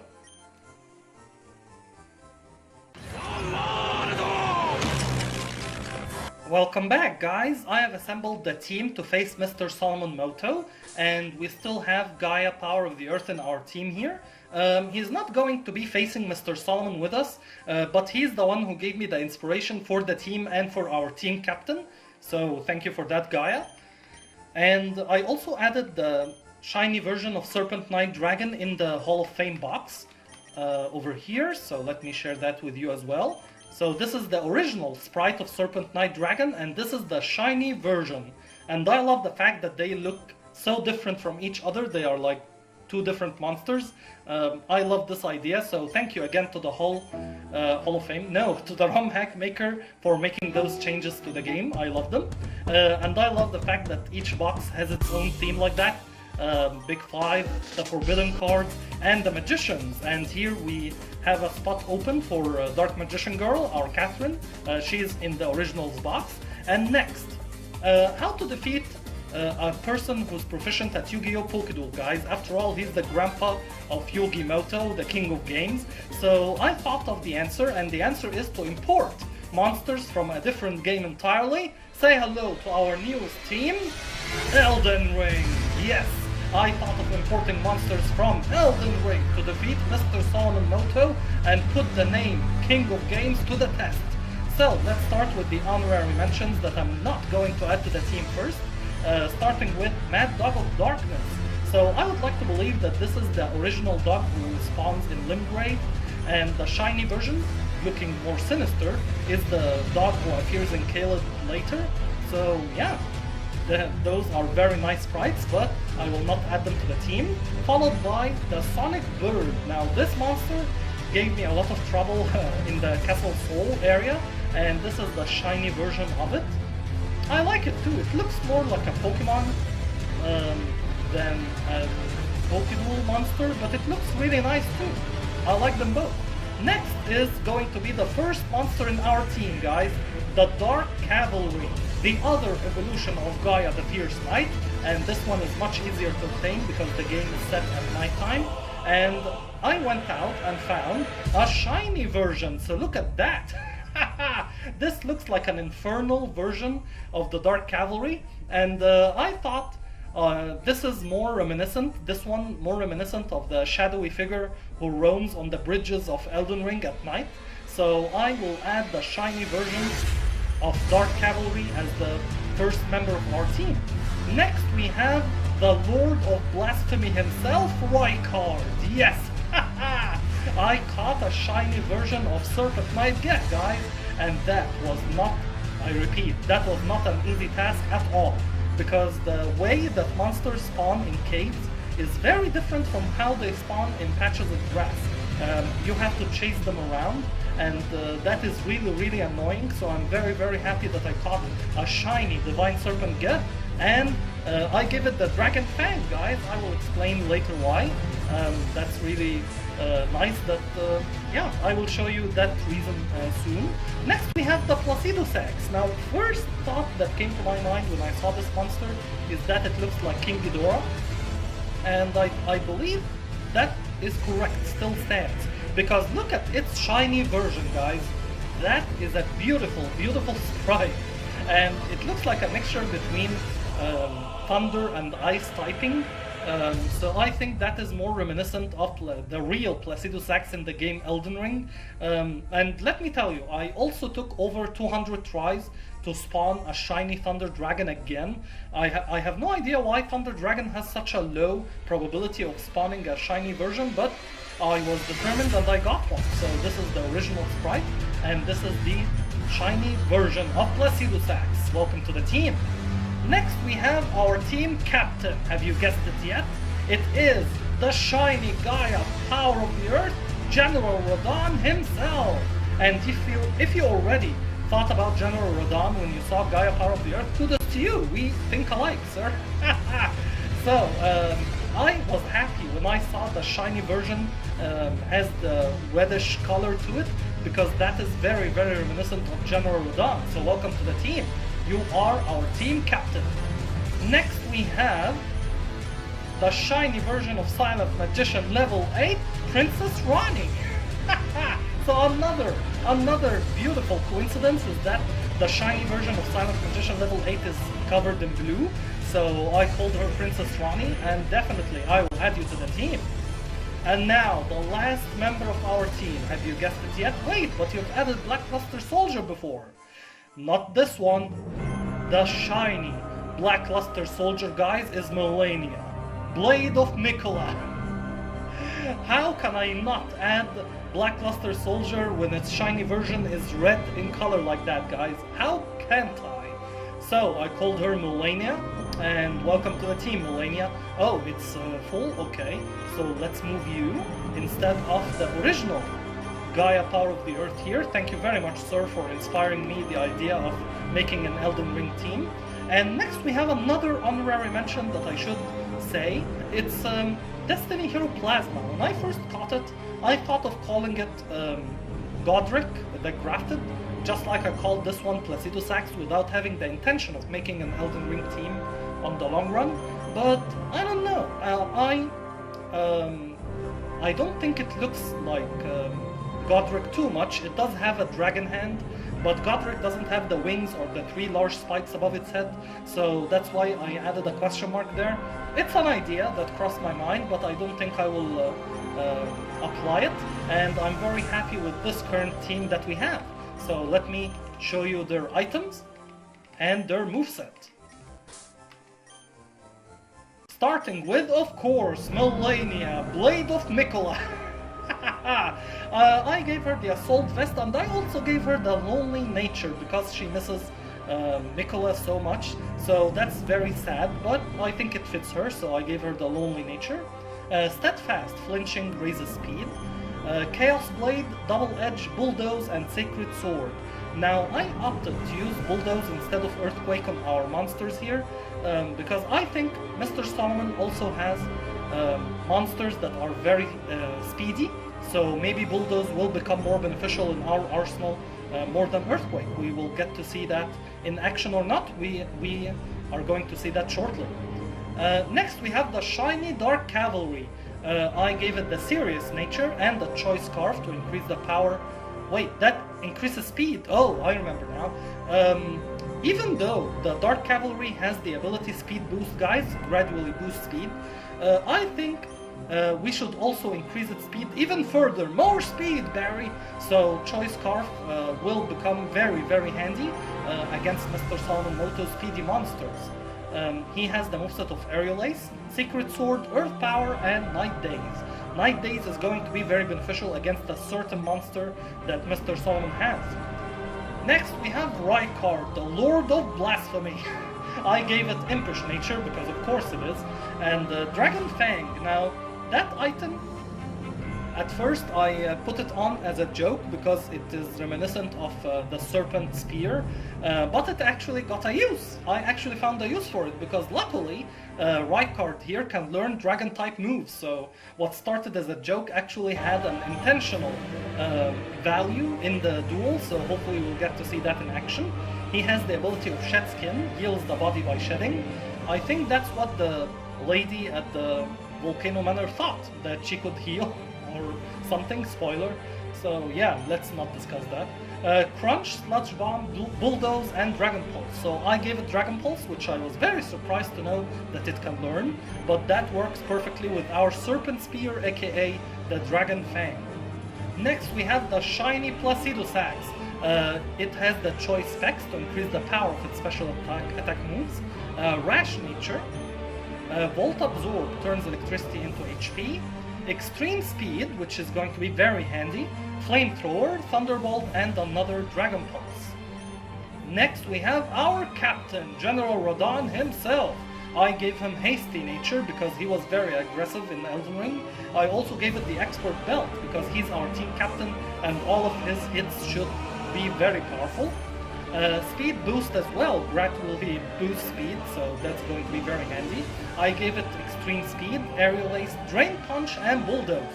Now Drain Punch is going to be very beneficial against another one of Mr. Solomon Moto's monsters.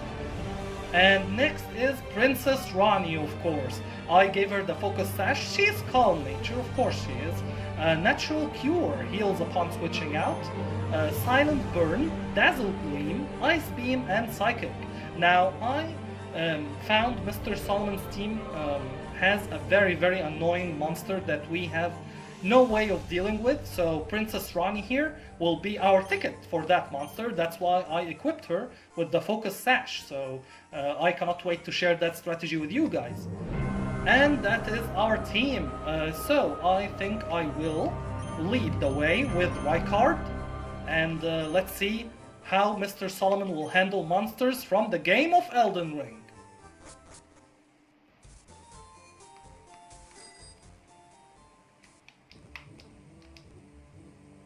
Now, the funny thing is, I remember that there's an actual connection between the voice actor of Solomon Moto and Sabrina.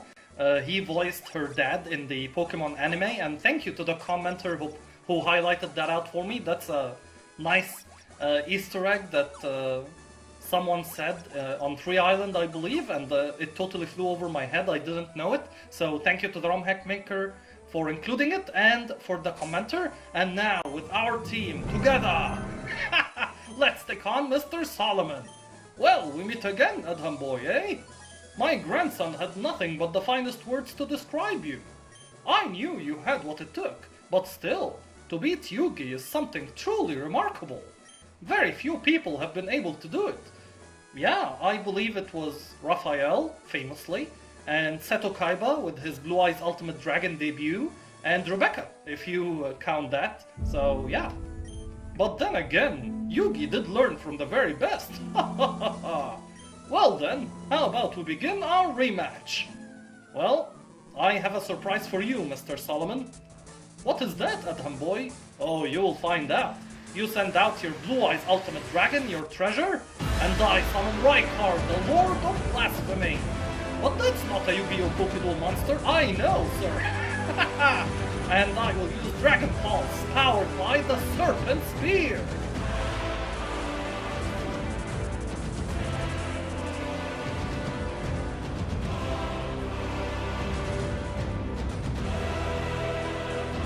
That's a lot of damage, unfortunately. That means that Rykard will go down next turn, but together with the rest of the team, we will take down Blue Eyes Ultimate Dragon. I give you my word, sir. Neutron Blast. Now, unfortunately, Rykard doesn't have a Phase 2 in this game. That's exclusive to Elden Ring.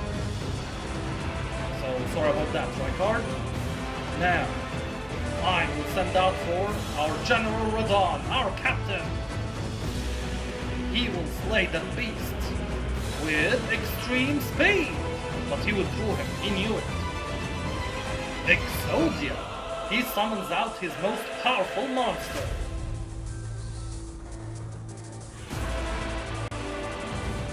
And General Radon versus Exodia. Now, as much as I would like to see the conclusion of this duel, but unfortunately we are at a slight disadvantage now, so I will switch out to Dark Cavalry. We will use its Night Days against you, sir. And that's a beautiful sprite over there. Huh, Psychic doesn't affect our Dark Cavalry, sir. Night Days.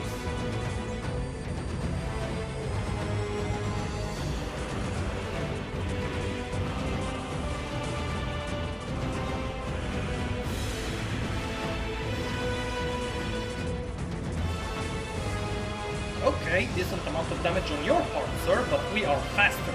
So, wow, he withdrew him. Okay. Swordmaster. Okay, do you remember, guys, I told you about a monster that we had no answer to? That's the monster right there. Gifrid the Swordmaster. So now, I will switch to our hidden weapon, Princess Rani. You are our salvation here against Gifrid the Swordmaster. Okay, he used Swords Dance, which is very powerful if we did not have the Focus Sash, so... Wow!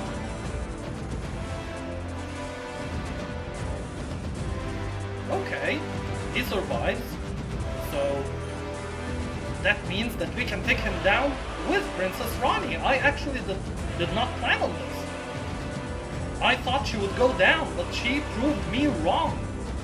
She will take down Gearfried all on her own. That's even better than what I expected. Excellent work, Ronnie.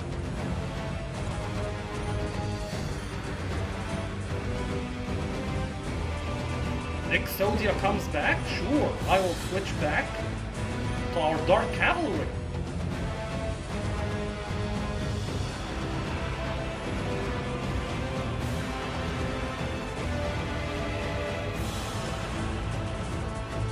Now, let's show Mr. Solomon how to stop the unstoppable Exodia.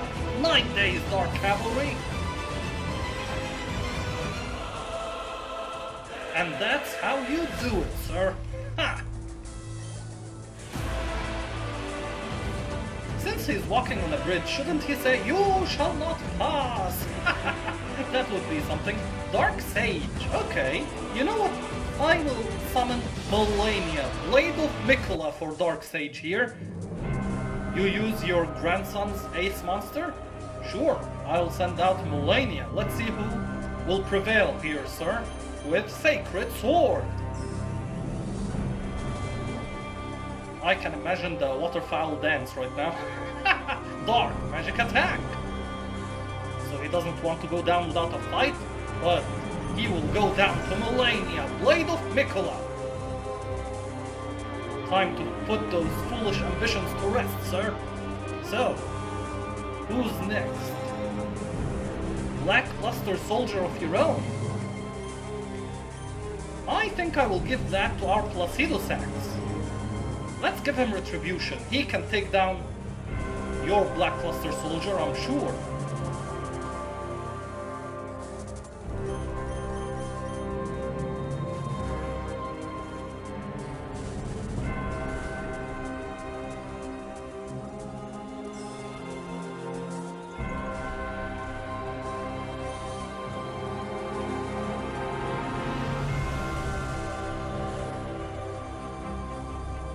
Wow! Wow, a very well-timed critical hit! Wow, Placido Sax was out for revenge there. Blue Eyes Ultimate Dragon. Is that your last monster, sir? I believe so. You know what? Since I did not plan on this, how about we take down Blue Eyes Ultimate Dragon using our Princess Ronnie? And it's not your last monster. Who's your last monster, sir? Oh, don't get intimidated, Ronnie. Take down Blue Eyes Ultimate Dragon. Okay, he would do him.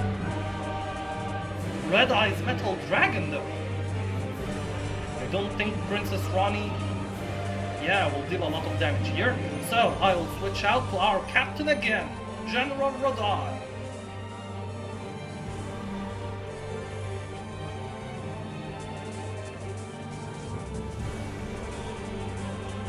Okay, we can take that, and I will use Drain Punch against you.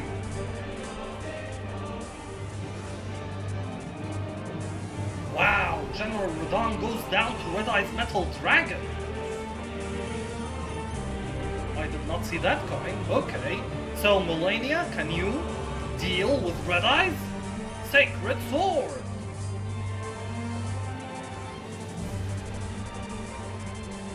Wow, she barely survives that, but hopefully will deal a lot of damage to you, sir.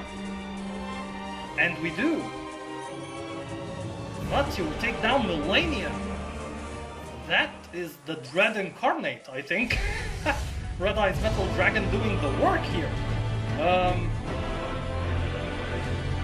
So, I shall see Placido Sax against you, sir.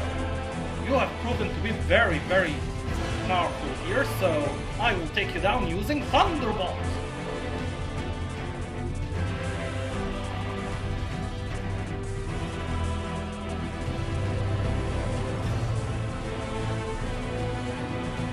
Goodbye, Red Eyes Metal Dragon. That was a very powerful monster there. And now back to your last monster, the Blue Eyes Ultimate Dragon. And you know what? You have earned it, Princess Ronnie. Thank you very much for the Focus Sash. And taking down Gearfried. You have earned this. And don't get intimidated, you're about to win us this duel. I've still got some tricks up my sleeve. No you don't, Mr. Solomon, and I will prove it. Dazzle Flame, Princess.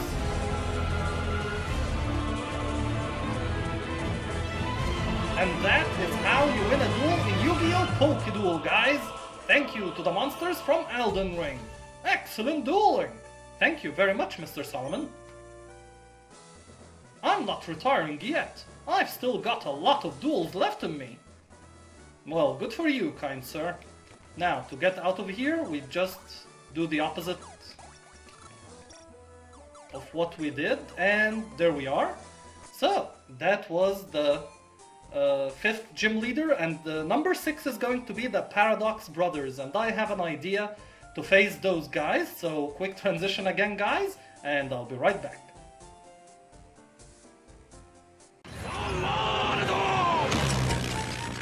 Now guys, it's time to face the Paradox Brothers. So, as you have seen in our previous encounter against them, there has been a huge upscaling of difficulty for their encounter in the new patch 4.3. So for the rematch, I've thought of a neat idea for a team to take them on. I thought of the anime Blue Lock. If you haven't seen it, I highly recommend it, it's really nice. I thought of a team whose members don't really like each other, but they must put their differences aside, even once, and play off each other's strengths in order to take on probably the best tag duel team ever, at least according to Dr. Crowler. I thought of that team, and I thought we have Pokemon, we have Yu-Gi-Oh! What's missing? What could be the perfect trifecta for that duality there? So I went on and recruited monster from the digital world. We have the Digimon box here, guys, and I picked the team captain, which was not a very popular opinion, as I have seen. The team members didn't like it at all. Our team captain, guys, is Myotismon, so I picked him because he's going to be very beneficial for us in this duel.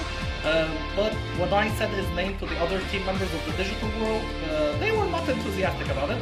They did not want to join us. But there is one who was very enthusiastic about it and eagerly wanted to join. It is Devimon, the shiny Skull Dice. So this is the original sprite for Skull Dice, and this is the shiny version, and I called it Devimon.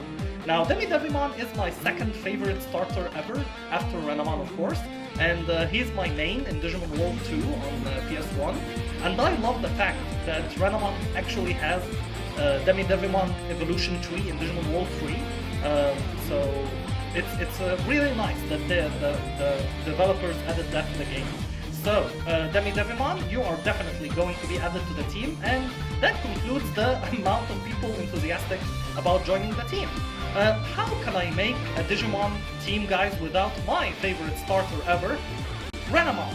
But I don't have a monster that looks like Renamon here, but I do have Cyber Angel Benton, the shiny version. Looks like Palmon. So this is the original sprite of Cyber Angel Benton, and this is the shiny version. Very subtle difference there, but this is our Palmon. So she's not enthusiastic about it, but she has agreed for the greater good to try and work together with the other team members, including this guy, Digitamamon, the shiny Rioran. So this is the original sprite for Rioran, and this is the green shiny version, so this is our Digitamamon. And funny thing is, Renamon can actually evolve in Digimon World 3 to all of those. That is funny so far, but that is where things start to diverge. So I wanted someone that I have never liked in Digimon World 3, and that is by far Getsumon. So I don't like that monster at all in Digimon World 3.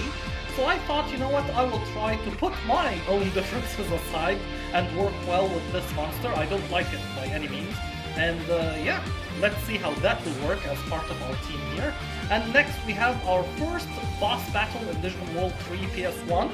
Master Black Tyrannomon. So it's already a Black Tyranno. So I thought it looks like Master Black Tyrannomon from Tyranno Valley. And yeah, that is going to be a very, very powerful addition to our team. Next we have an honorable mention that I thought about adding to the team, but then I decided against it. I thought of Cybertech Alligator as War Growlmon. So I don't know if you see the similarity here, guys, but I saw it. But then again, when I took a second look, I didn't really like it. So yeah, it's an idea that crossed my mind, and this is the shiny version of Cybertech Alligator. So I decided I will not add either of them, but it's an idea that crossed my mind. So that's our team, guys. So let me share with you their moveset and items. Starting with our team captain, not by popular choice, Myotismon. He's calm nature, Choice Band, which increases the power of physical type moves.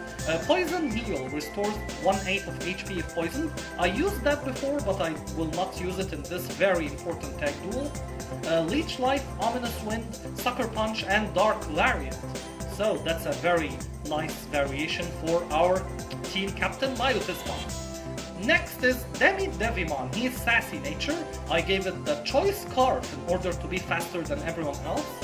And Compound Eyes raises accuracy, always good.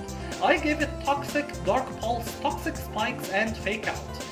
They are all very weak moves, but that's why I like Devimon, even though it seems weak, but he has a very important role in our team, so I cannot wait to share that strategy with you guys. Next we have our shiny Taomon, of course. Welcome to the team, Renamon. She is Bold Nature. I gave her the Citrus Berry, which is a very favorite item of mine. I gave it to the Dread. She is a Technician, boosts moves with 60 or less power by 50%. I gave her Play Rough. Aerial Ace. Aerial Ace actually is not part of her moveset. I taught her that from the TM case for a very, very annoying monster in the Paradox Brothers arsenal. Secret Sword and Drain Punch. Now, I don't know if we're going to use either of those, but it's good to have them on our Taomon, so they could become handy. Next is the shiny Ryuran, our Digitaramon. I gave it the Focus Sash in order to absorb a very powerful hit once. I gave it Careful Nature because it doesn't want its egg shattered. Shell Armor blocks critical hits, so that's really nice. Thunderbolt, Dazzle Gleam, Flamethrower, and Dragon Pulse. I was also surprised that it can learn Dragon Pulse, but hey, anything that we can use, I will get. Next we have the monster that I don't like, Getsumon, but unfortunately I think that is actually one of the more important monsters that I'm going to use in my strategy, so maybe that will change my opinion about it, we shall see. I gave it a Naughty Nature because I don't like it, and Choice Specs. Suction Cups firmly anchors the body. I have no idea what that means. Surf, Giga Drain, Phantom Force, and Ice Beam. Remember guys, the Phantom Force, this is the move that Wall Shadow used against us to disappear from the field. It's a very annoying move, so what a fit! An annoying move for an annoying monster, so yeah, get that, Getsumon. And guess what, it's going to be also annoying for the Paradox Brothers to deal with that move on our end, so hopefully you get a taste of your own medicine, Paradox Brothers. Next we have Master Black Tyrannomon, probably the most powerful member in our team as he's an actual boss monster. He's Rash Nature and I gave it the Expert Belt for that reason. Sandstream summons a Sandstorm, could be beneficial. Crunch, Thrash, Fissure, and Earthquake. Now, when I read the description of Fissure, it's a 30 accuracy move. The foe is dropped into a fissure and faints if it hits. We got lucky before, guys, against Mr. Mako, but I don't think I'm going to risk using Fissure against the Paradox Brothers. Their team is really, really powerful, so I don't think I will risk that. And that is our team, guys. So, who's going to lead the charge? I'm going to lead the charge with our most powerful monster, Master Black Tyrannomon, and Getsumon. So, I think that hopefully will lead to our victory against the Paradox Brothers in the rematch. Here we go!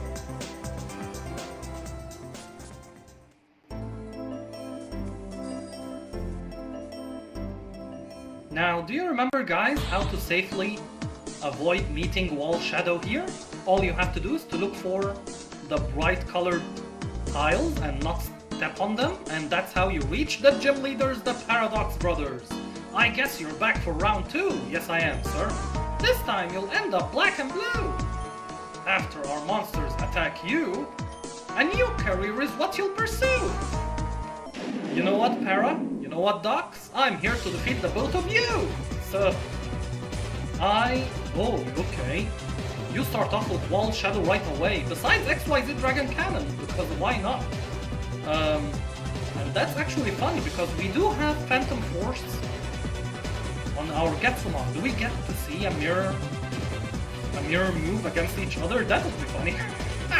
So, I will use Earthquake on you. And let's use Phantom Force on Wall Shadow, shall we? it would be very funny if we used it both at the same time. And what is that? Reduced Earthquake's power? Wow, okay. That's not good. That's definitely not good. Okay, we slip into the other realm. And he slips into the other realm too, so maybe we will mirror Kakashi and Obito and fight each other there. What? What? He had the power Earth, so it became a one-turn move. But we avoided it because we were in the other realm? Wow. Wow, that was a very nice, sneaky move from you, Paradox Brothers. But wow, we avoided that. So I will use Earthquake again.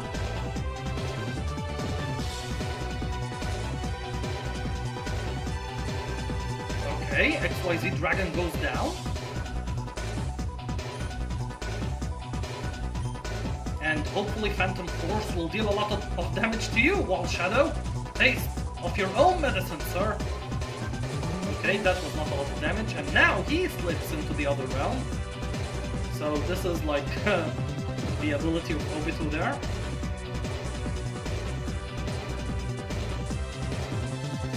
Gate Guardian. Wow, Paradox Brothers send out their ace monster right away. And you know what? Let's take him on. I will use Earthquake with you. And I don't want to risk taking down Getsumon so early. So you know what? I will actually switch him out. With Demi-Devimon. Yeah. Have you seen this before, guys? Demi-Devimon versus Gate Guardian? Let's go!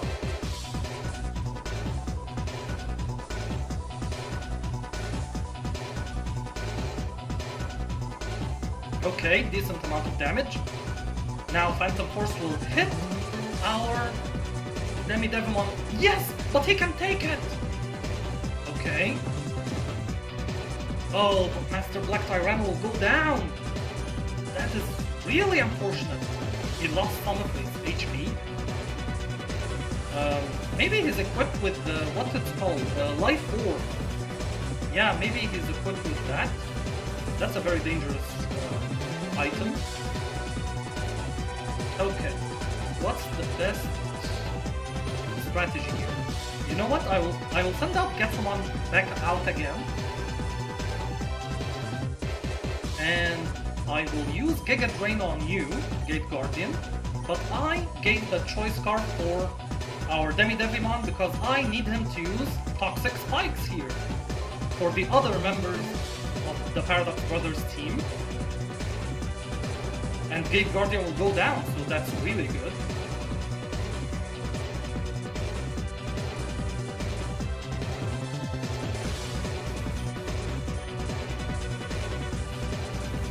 Now he slips into the other realm, Mr. Wall Shadow.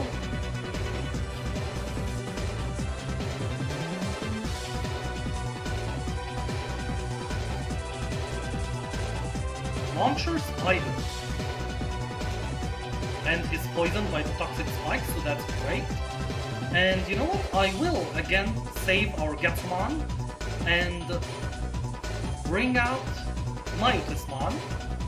So, can you see here we have Demi-Devimon besides Myotismon? It's not here yet, but it will be very nice. And unfortunately, the choice card doesn't allow us to use any other moves other than Toxic Spike, so we'll use it a second time. And Flamethrower will take down our Demi-Devimon! No! Well, he did his job. He applied Toxic Spikes twice. Wow. Wow, Wall Shadow. Really? Really? Okay. Okay, I see how it is. I'll send out Digitamamon here. Alongside... How about Palmon or Getsumon? We haven't seen Palmon yet, so let's see her in action. Palmon, I summon you!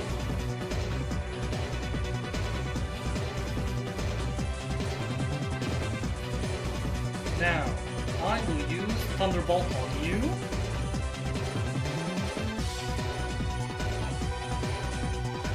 Aerial Lace on you, Wall Shadow. Let's take you down. Yes, we do. Awesome job, Talmon.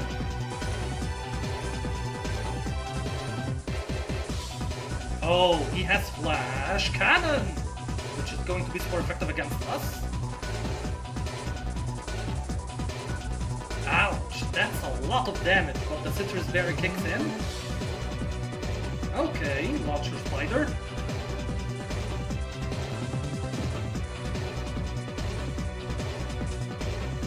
And you're hurt by poison, thank you for that, Demi-Devimon.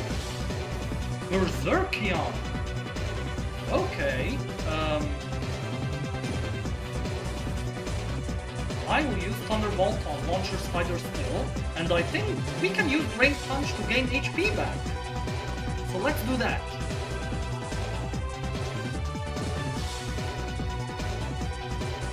Okay, but that's not a lot of damage. That could be a problem. Why did you do that? That move is not super effective against Digitamamon. Thank you for doing it though. Thunderbolt.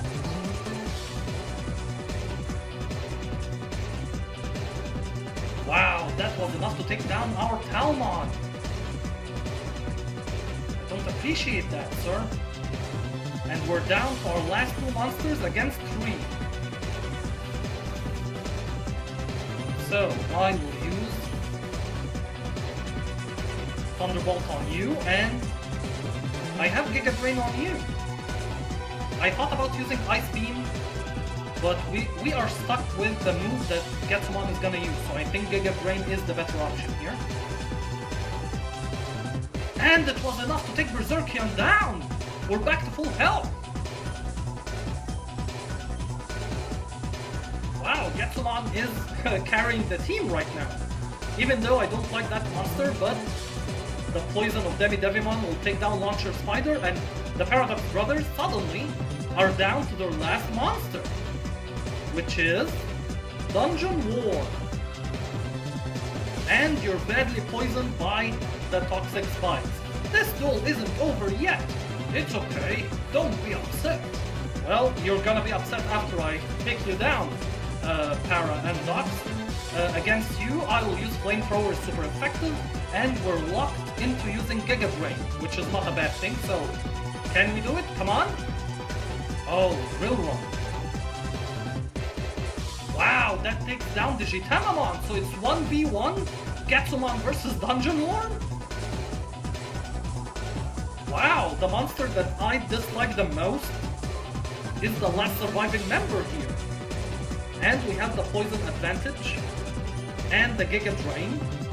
All we have to do is to survive his attacks.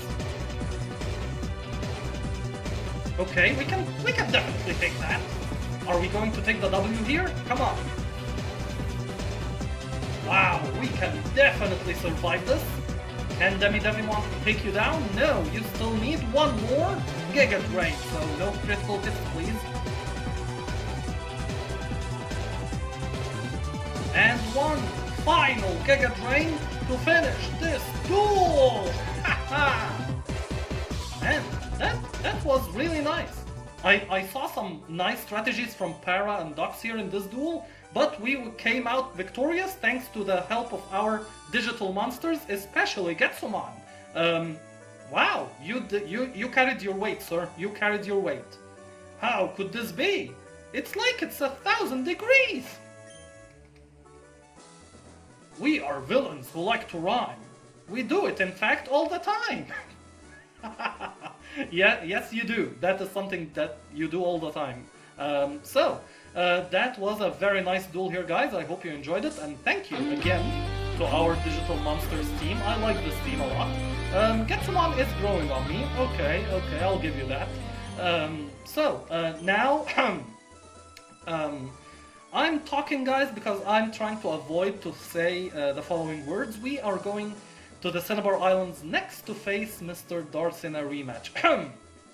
Yeah, I don't want to think about that, so quick transition, guys, and pray for me, and I'll be right back.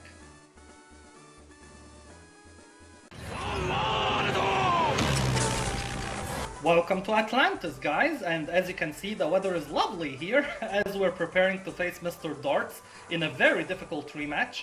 And I was not sure that we can take him on before I assembled my team members, guys, but after I've assembled them, especially our team captain that I cannot wait to share with you, I feel more confident now that we can take him on. So I will start first with the monster that I said over and over again that we can never face Mr. Darts without her help. It's our good luck charm, Dark Magician Girl, Catherine. So of course she comes back to help us one more time against Mr. Darts and defeat the darkness of the Great Leviathan and Serpent Knight Ge and Shuneros and the others. Yeah, I cannot stress how difficult this rematch is gonna be, but I also assembled a very strong team for that. So let me go to the box here to show you. We have here the Digimon box, next to it is the Orichalco's box. Starting first with an honorary mention that I will not be adding, the shiny Blue Flame Swordsman. This is a very nice sprite, and the shiny version of the original Flame Swordsman here. And I love this sprite, but you know what I love more? Its evolution, that's going to be our first edition, the shiny Blue Flare Knight. That is a beautiful sprite. And unfortunately, when I first saw it, I said definitely he's going to be a part of our team anywhere against the gym leader rematches, but there was no spot available. I couldn't add him, in my opinion, in any spot. So I thought, you know what, how about I put him against Mr. Darts, because I have already planned the team that I'm going to use against Mr. Bakura and the GX League. So literally there was no way to add Blue Flare Knight in a high profile duel except this. This is, in my opinion, the highest duel that he's going to be engaged with. So welcome to the team, shiny Blue Flare Knight. Next we have Guardian Eatos. But wait, isn't Guardian Eatos part of the original team? Why is she here? Because guys, don't let your eyes fool you. This is not Guardian Eatos, this is the shiny version of Guardian Eatos, Guardian Dreadside. I kept asking the ROM hack maker over and over and over to add Guardian Dreadside to the game, and it never occurred to my mind that he actually did by making her the shiny version of Guardian Eatos. But I'm a greedy person, so I know you spent a lot of hours and work making those sprites, kind gentlemen. The people who made this ROM hack, but you know what? I'm very greedy. I would love Guardian Dreadside to have its own evolution, like being out of the Orichalco stone on Guardian Eatos or something like that, and have its own sprite and own shiny version, other than being just the shiny version of Guardian Eatos. I'm very sorry about that, but that is my personal greedy opinion. I would love that for our Guardian Dreadside. So, Guardian Dreadside, you're definitely going to be added to the team here. And next are the 3 legendary dragons, and I would love to say my thanks to Davi, the trustworthy time wizard, who helped us capture those 3, starting with Hermos, of course. And then we have Critias, and now our team captain, the legendary dragon Timaeus. But that monster, guys, took me a very long time, because I didn't just want Timaeus, I wanted to capture the shiny version of legendary dragon Timaeus. That right there is the single monster that took me the most time to catch. Guys, I cannot say how many times I've spent, or how many hours I spent searching for this monster. Wow, but when I finally found it, I was over the moon, and that is our team captain right there. He is gonna help us defeat Mr. Darts for sure. I have no doubts about that. And by the way, there are also shiny versions for Hermos and Critias, but to be honest, the time that I took for finding shiny Timaeus, I cannot fathom the time that I will have to do twice more to find the shiny versions of Hermos and Critias, so please forgive me about that, guys.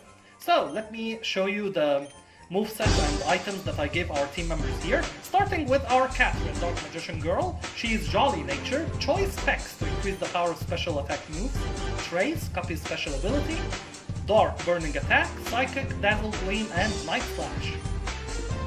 Next we have the shiny Blue Flare Knight. I gave it Brave Nature and the Choice Band, because most of his moves are physical.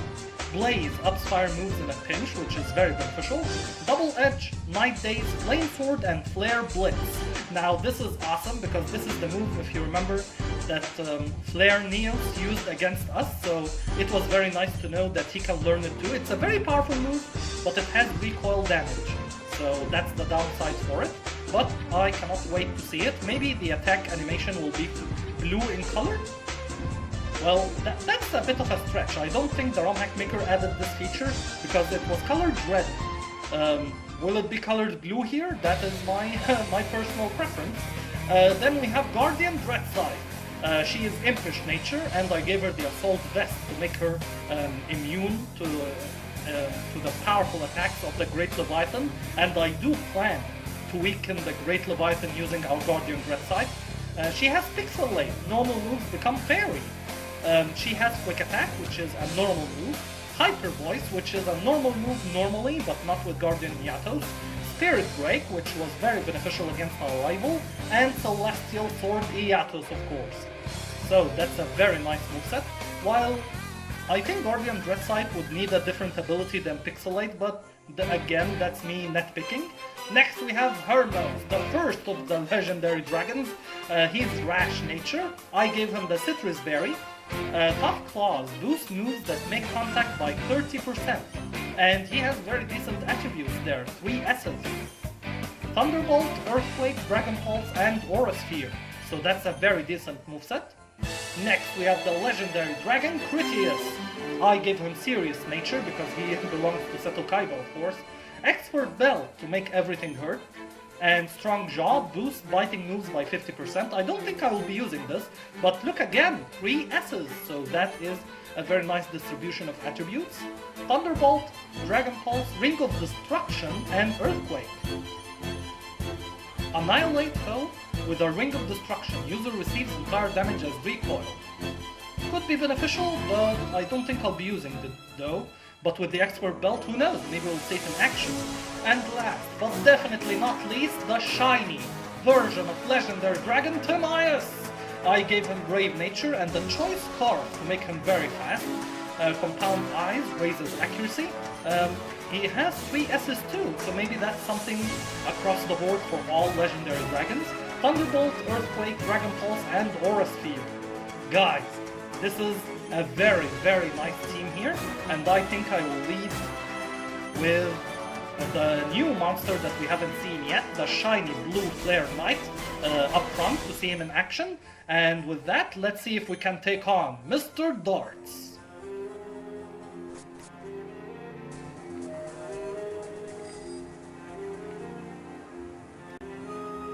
Wow, no Thunderclap this time.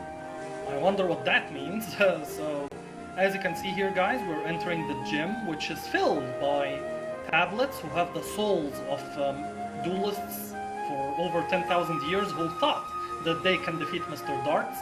So let's see if we can break that narrative, shall we? I may have been defeated before, Adham, but I will not make the same mistakes again. The power of the Great Leviathan is greater than all the 3 Egyptian god cards combined. You, Adham, will bear witness to this firsthand.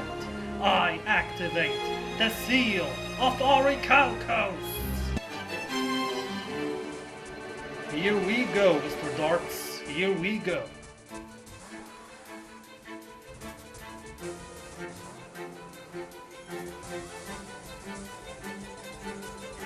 Now, on the debut of Shiny Blue Flare Knight, I would like to see the move Flare Blitz and see if the flames are actually blue here.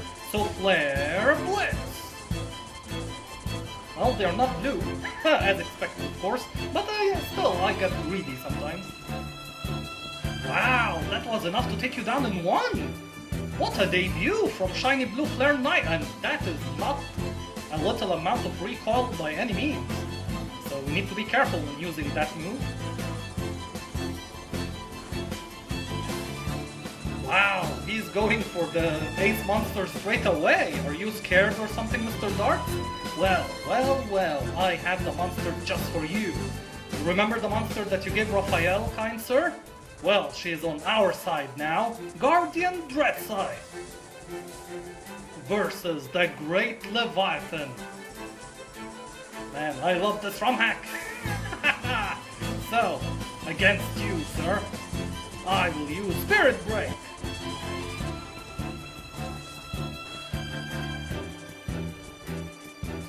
Wow, nearly took her down in one and lost some HP in the process.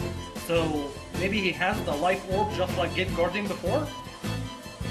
But we needed to use Spirit Break there in order to deal some damage. So you know what? I think I will use Quick Attack, because unfortunately, Guardian Dreadside will go down next turn. Yeah, that's unfortunate. But you've done a wonderful job, Great... No, not Great... I was gonna say great job, Great Leviathan. No, great job, Guardian Dreadside. You have taken him to red health, and he nearly took himself out using the life orb effect. So you know what? I will give this W to our captain, the shiny, legendary dragon Timaeus. You have no chance against us, kind sir. Dragon Toss. And a critical hit, just to rub it in. Our captain prevails. Orichalcos Shunoros. Well, from one legendary dragon to the next, I summon Fang of Critias.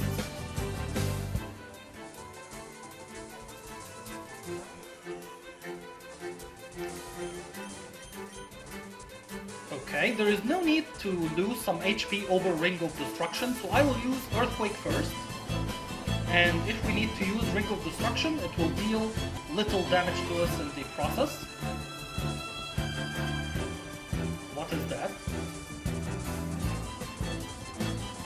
The speed rose, and he used Mirror Force, but it failed! Wow! You know what? I should use Earthquake again, but I'm gonna use Ring of Destruction instead.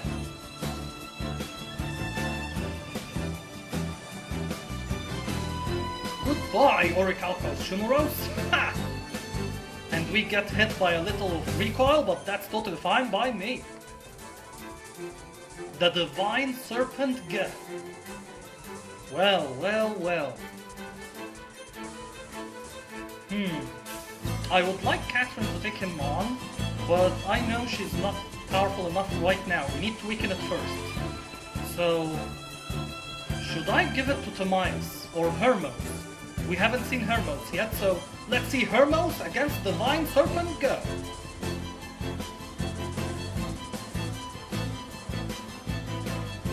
Now, do you have flashbacks of this kind, sir? I use Earthquake!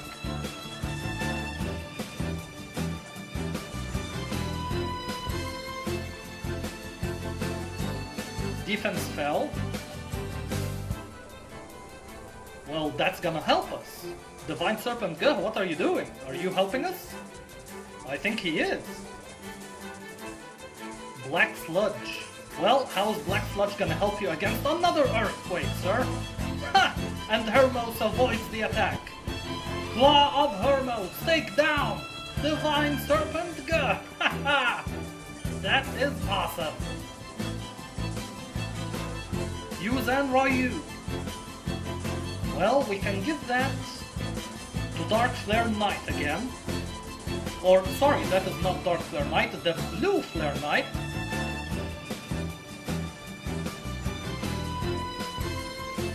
So there is no need to lose more HP, or you know what? Let's do it anyway. Let's take it out with another Flare Blitz. Oh, Diamond Storm. Wait, Diamond Storm?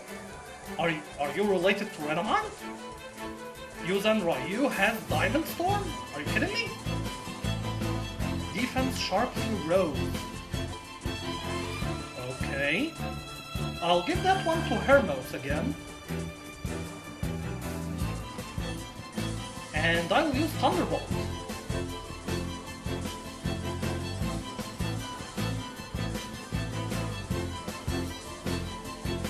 The Citrus Berry will kick in. This Yuzan Ryu is giving us trouble here.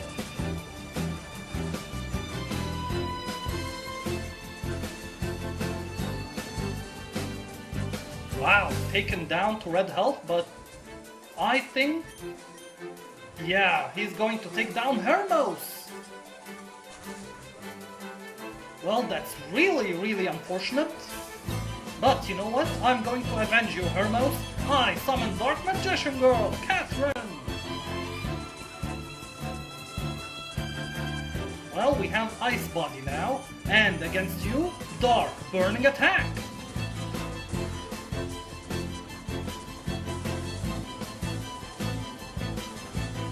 Goodbye, Yuzan Ryu.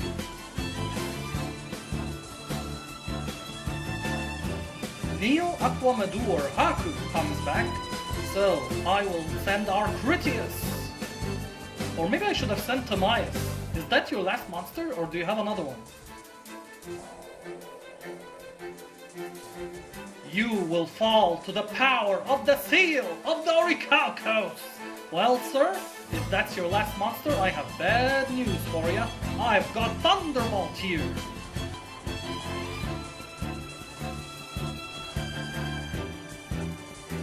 Wow, that's not a lot of damage. Freeze Dry. Whoa, maybe Neo Aquamador is not an easy monster to take down after all. What do you have? Leftovers. Okay, we must stay diligent here, don't lose focus. Wow, that's more like it.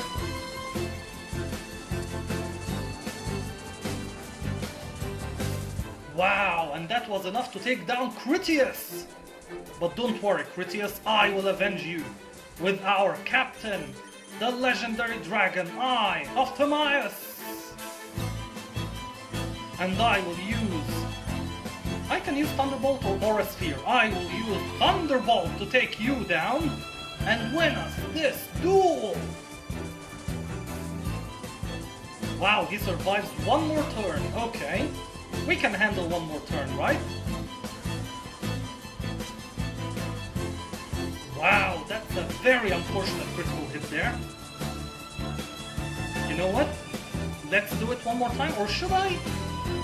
Maybe check on Dark Magician Girl. She's not gonna survive another attack.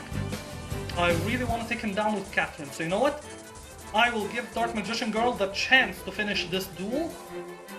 Can you survive this next attack? Snow Cloak. That could be very beneficial. Freeze Dry against her, hopefully does not deal a lot of damage. Wow, that's not a lot of damage at all! Our Catherine! Can you do it? I will use Psychic against you! Goodbye, Neo Aquamador! I told you! I told you! I told you guys that our Dark Magician Girl is the key to defeat Mr. Darts here! Awesome, awesome, awesome! What? That's a nice joke from the ROM hack maker. I don't ever see Mr. Dart saying Bakana! Or maybe Masaka! No, I don't see Mr. Dart saying that, so... Masaka, Adam! But I love the fact that we finished the duel with Dark Magician Girl. She deserves it!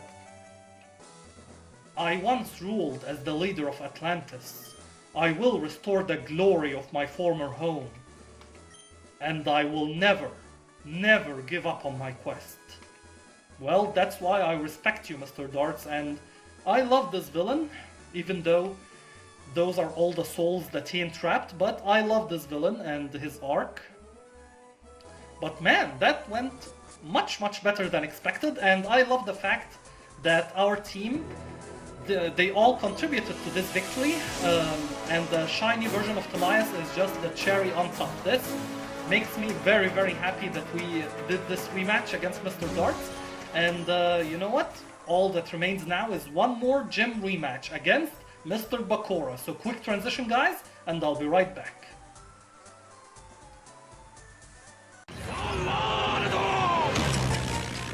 And now it's time for the 8th and final gym leader, Mr. Yami Bakura.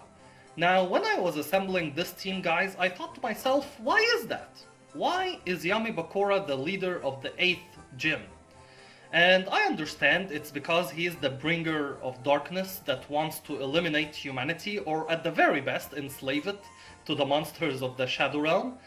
And I understand that, but in my opinion there's another villain that should have been, respectfully, the 8th gym leader, which is Leader Darts.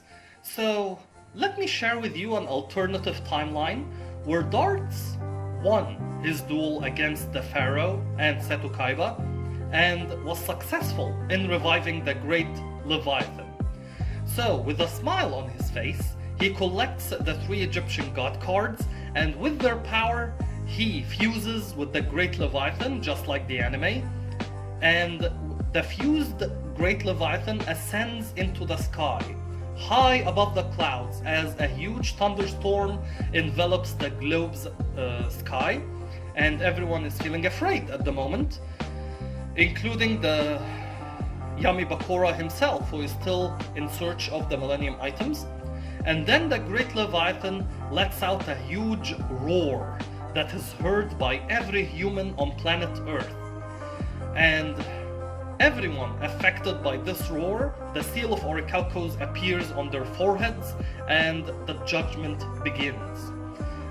Now, everyone falls under the spell and the power of the seal of Orichalcos except the wielders of the Millennium items, which includes Yami Bakura himself and Shadi and the Ishtar siblings.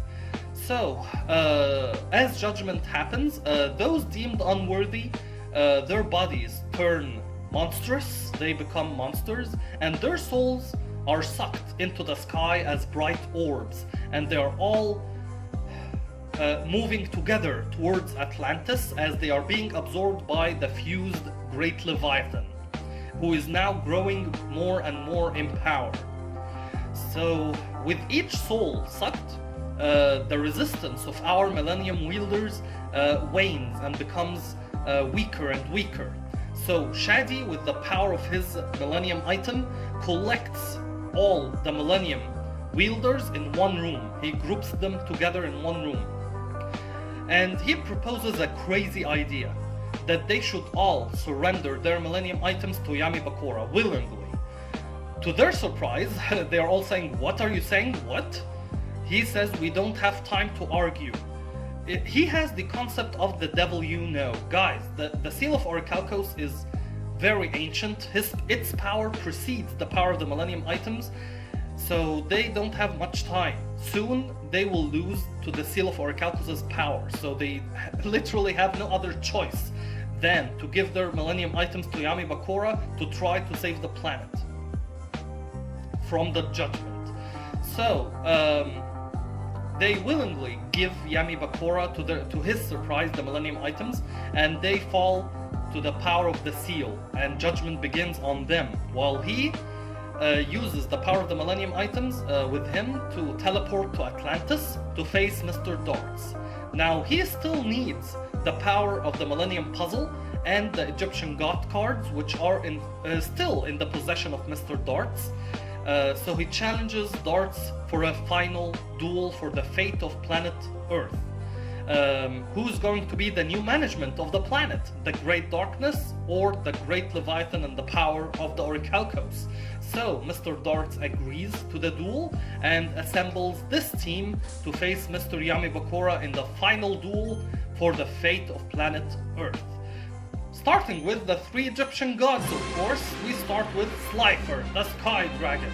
And the 3 Egyptian god cards, guys, are not holding any items because that's an insult to the Egyptian gods. They do not hold items. I gave him Hasty Nature. He has Lightning Rod, draws electrical moves. And he has the moveset of Extreme Speed, Thunder Force Attack, Drill Peck, and Crunch. Next we have the 2nd Egyptian god, Obelisk, the Tormentor. He has Rash Nature, Mold Breaker, moves ignore abilities, Earthquake, Drain Punch, Rest, and Fist of Fate. So that is a very powerful move. And next, the 3rd Egyptian god, the Winged Dragon of Ra. And I gave him Serious Nature. He has Drought, Summon Sunlight and Battle. He has Brave Bird, Thunderbolt, Dragon Pulse, and Phoenix Form. Now, for the Orichalcos side of the team, we have Orichalcos Shunuros, the evolution of Orichalcos Cutora. and I gave him Calm Nature and the item Metal Coat, which increases the power of Steel-type moves. Mirror Armor bounces back stat decreases. So I don't quite understand that ability, but I believe that if my own stat decreases, that is reflected in the foe. So it's the opposite of Dark Magician Girl's ability. So it's a mirror image to that ability, which is very funny and ironic. Next is the moveset, which is Flash Cannon, Surf, Thunderbolt, and Ice Beam. So Flash Cannon is going to be our main here to get the benefit of Metal Coat. Next we have Divine Serpent Guh, and I know that we already caught a shiny version, Rykard, from Elden Ring, but Divine Serpent Guh is Mr. Darts' choice here, not a shiny Rykard version. This is the original Divine Serpent, and I gave it Impish Nature, the Expert Belt, Shed Skin heals the body by shedding, Sludge Bomb, Dragon Pulse, Earthquake, and Crunch. And now, the fused Great Leviathan with Mr. Darts, powered by the power of the Egyptian God cards, has ascended in power. Guys, this is the shiny, ascended, fused Great Leviathan.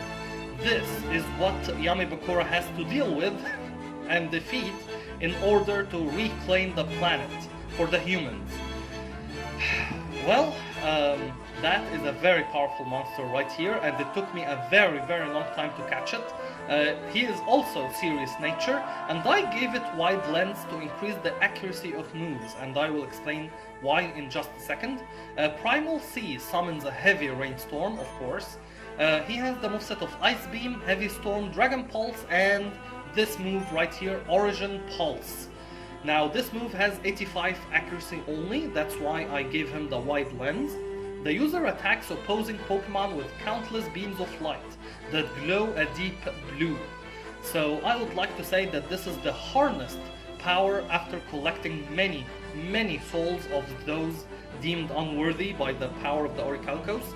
So I must use this move in my arsenal, and in order to improve its accuracy, I gave him the Wide Lens. So this is a beautiful sprite, but a very dangerous monster, and this is the final duel, guys, that will determine the fate of the human race. So let's see how that goes against Yami Bakura. Now, Leader Darts is so confident that he's winning this duel that he's actually going to start with his weakest monster in the team, which is Orichalcos Shunuros, which is saying something about this team, guys. This is a very powerful team here. So, you're the last thing standing between me and my perfect new world, Yami Bakura. And yes, I'm quoting Light Yagami here. For the glory of my home Atlantis, I shall destroy you. Oh, so okay, I was talking about the alternative timeline, but the dialogue here is related to our own timeline, guys, so sorry about that. You want to duel again? Fine by me. It's been a while since I banished the soul. Let the shadow game begin. And now, let's return to the alternative timeline. Let's duel, Yami Bakura. I activate the seal of Orichalcos.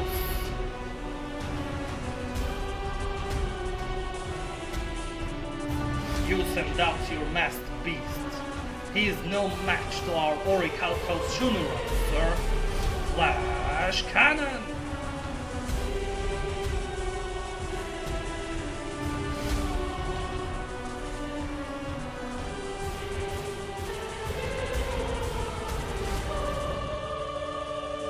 You hit me with stealth rocks? That's all you've got, Yami Bakura? Another Flash Cannon Shunuros, and you withdrew him. For King of the Skull Servants.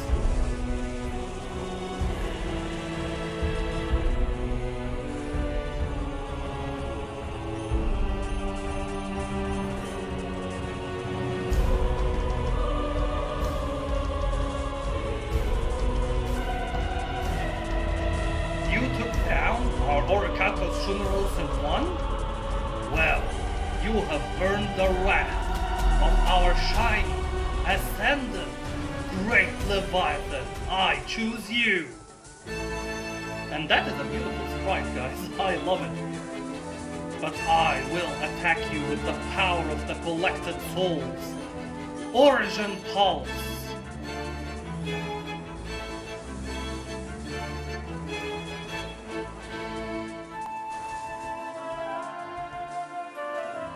Goodbye, King of the Skull Servants.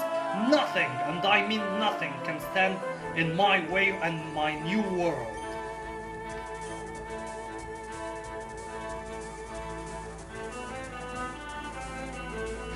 You send out your ace monster right now? You're not worthy to meet the power of the great Leviathan. I'll send out a lesser being. I'll choose Slifer, the Sky Dragon. He can handle you. That's very mean from Leader Darts, I have to add. You didn't have to say that about Slifer. Exodia Necros, the traitor to Adham and the bringer of darkness. Against you, I will use Crunch.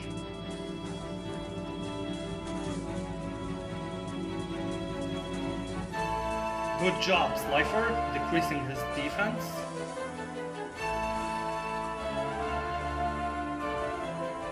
Can no longer escape. That's my plan exactly, sir. Why would I give Slifer to you? And Slifer survives your sucker punch. Have you got anything that can actually hurt me, kind sir, other than cheap tricks? Well, Slifer goes down to this one. But you know what?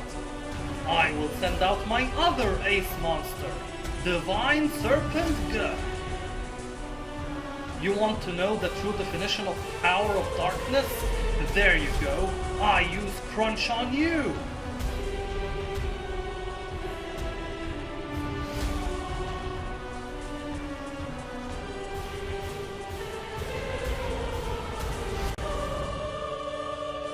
You're no match to our Divine Serpent Gut, sir. Magician of Black Chaos. Is that a gift from your friends, the Millennium Wielders?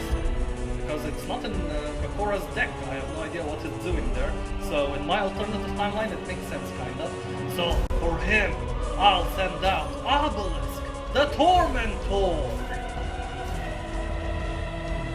Now, I want to use Fist of Fury against him, but we have in our arsenal the other Fist of Fate! Oh, Future Sight is gonna attack in the future. We need to be careful with that. Take him down, Obelisk! Goodbye, Magician of Black Chaos. Who else have you got in your team, sir? There's no one, literally no one that can stop us. So, Tom King, the King of Ghosts, you know what? I have just the thing. I'll summon forward the Winged Dragon of Ra. What? You don't want to come out? Even now, you resist me, Ra. Well, I can summon you with the Ancient Enchantment. And yes, I know the Ancient Enchantment because I absorbed the soul of the Pharaoh. Almighty Protector of the Sun and the Sky, I beseech thee, hear my cry. Transform thyself from orb of light, and bring me victory in this fight.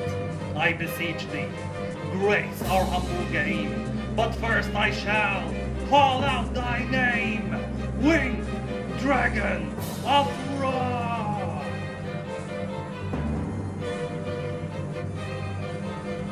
Your power pales in the comparison of the great Leviathan, Ra. That's why I will punish you by taking a lot of your health there. I have no idea what that happens. But canonically, in my opinion, that's because Darts doesn't like Ra, because he's the only monster that can still resist him. So that's his punishment for him. He is not at full health at the moment. Ra, use Phoenix form!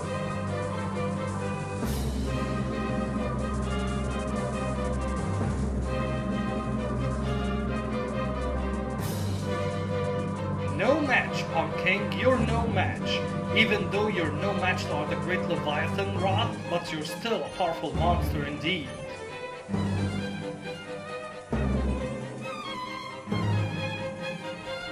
Masked Beast comes back, and the future sight attack too. So for that reason, I'll send out Obelisk again. You can rest, Ra. You've done your job.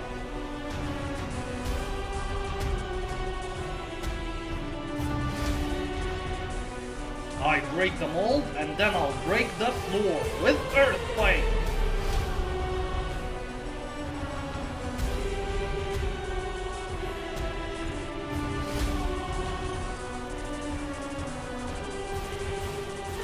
Is the future sight attack gonna attack now?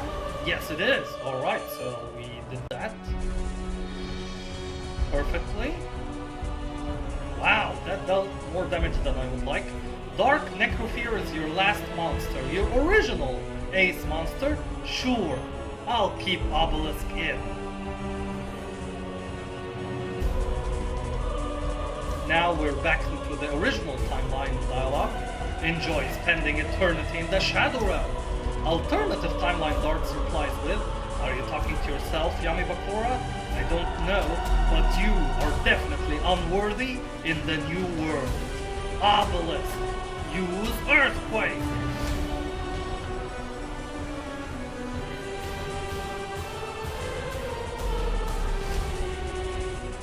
And you will go down to Dark Pulse, but you have done your job, Obelisk. That's all I needed, for him to go down to the shiny Great Leviathan and teach him that in the new world you have no place, Yami Bakura. I'll use Origin Pulse.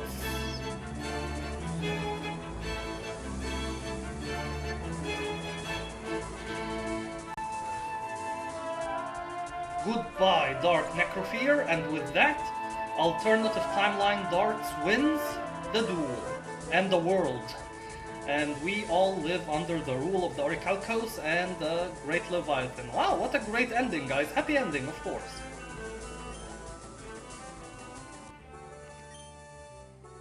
Your power, it interests me. We shall meet again, mortal. Perhaps I should recruit you, I wonder. Wow, that's a huge honor, sir. But that was the alternative timeline duel. I really enjoyed that. I hope you did too, guys. And with that, we have finished all 8 gym leader rematches, and all that's left now is the GX League. So, I have prepared a very special team for that, to face Mr. Jaden, of course, the champion of the GX League. And I will need a breather after this part, guys. I hope you enjoyed it with me. So I would like to thank you all for sticking with me on this amazing journey, and I will see you next part. Goodbye.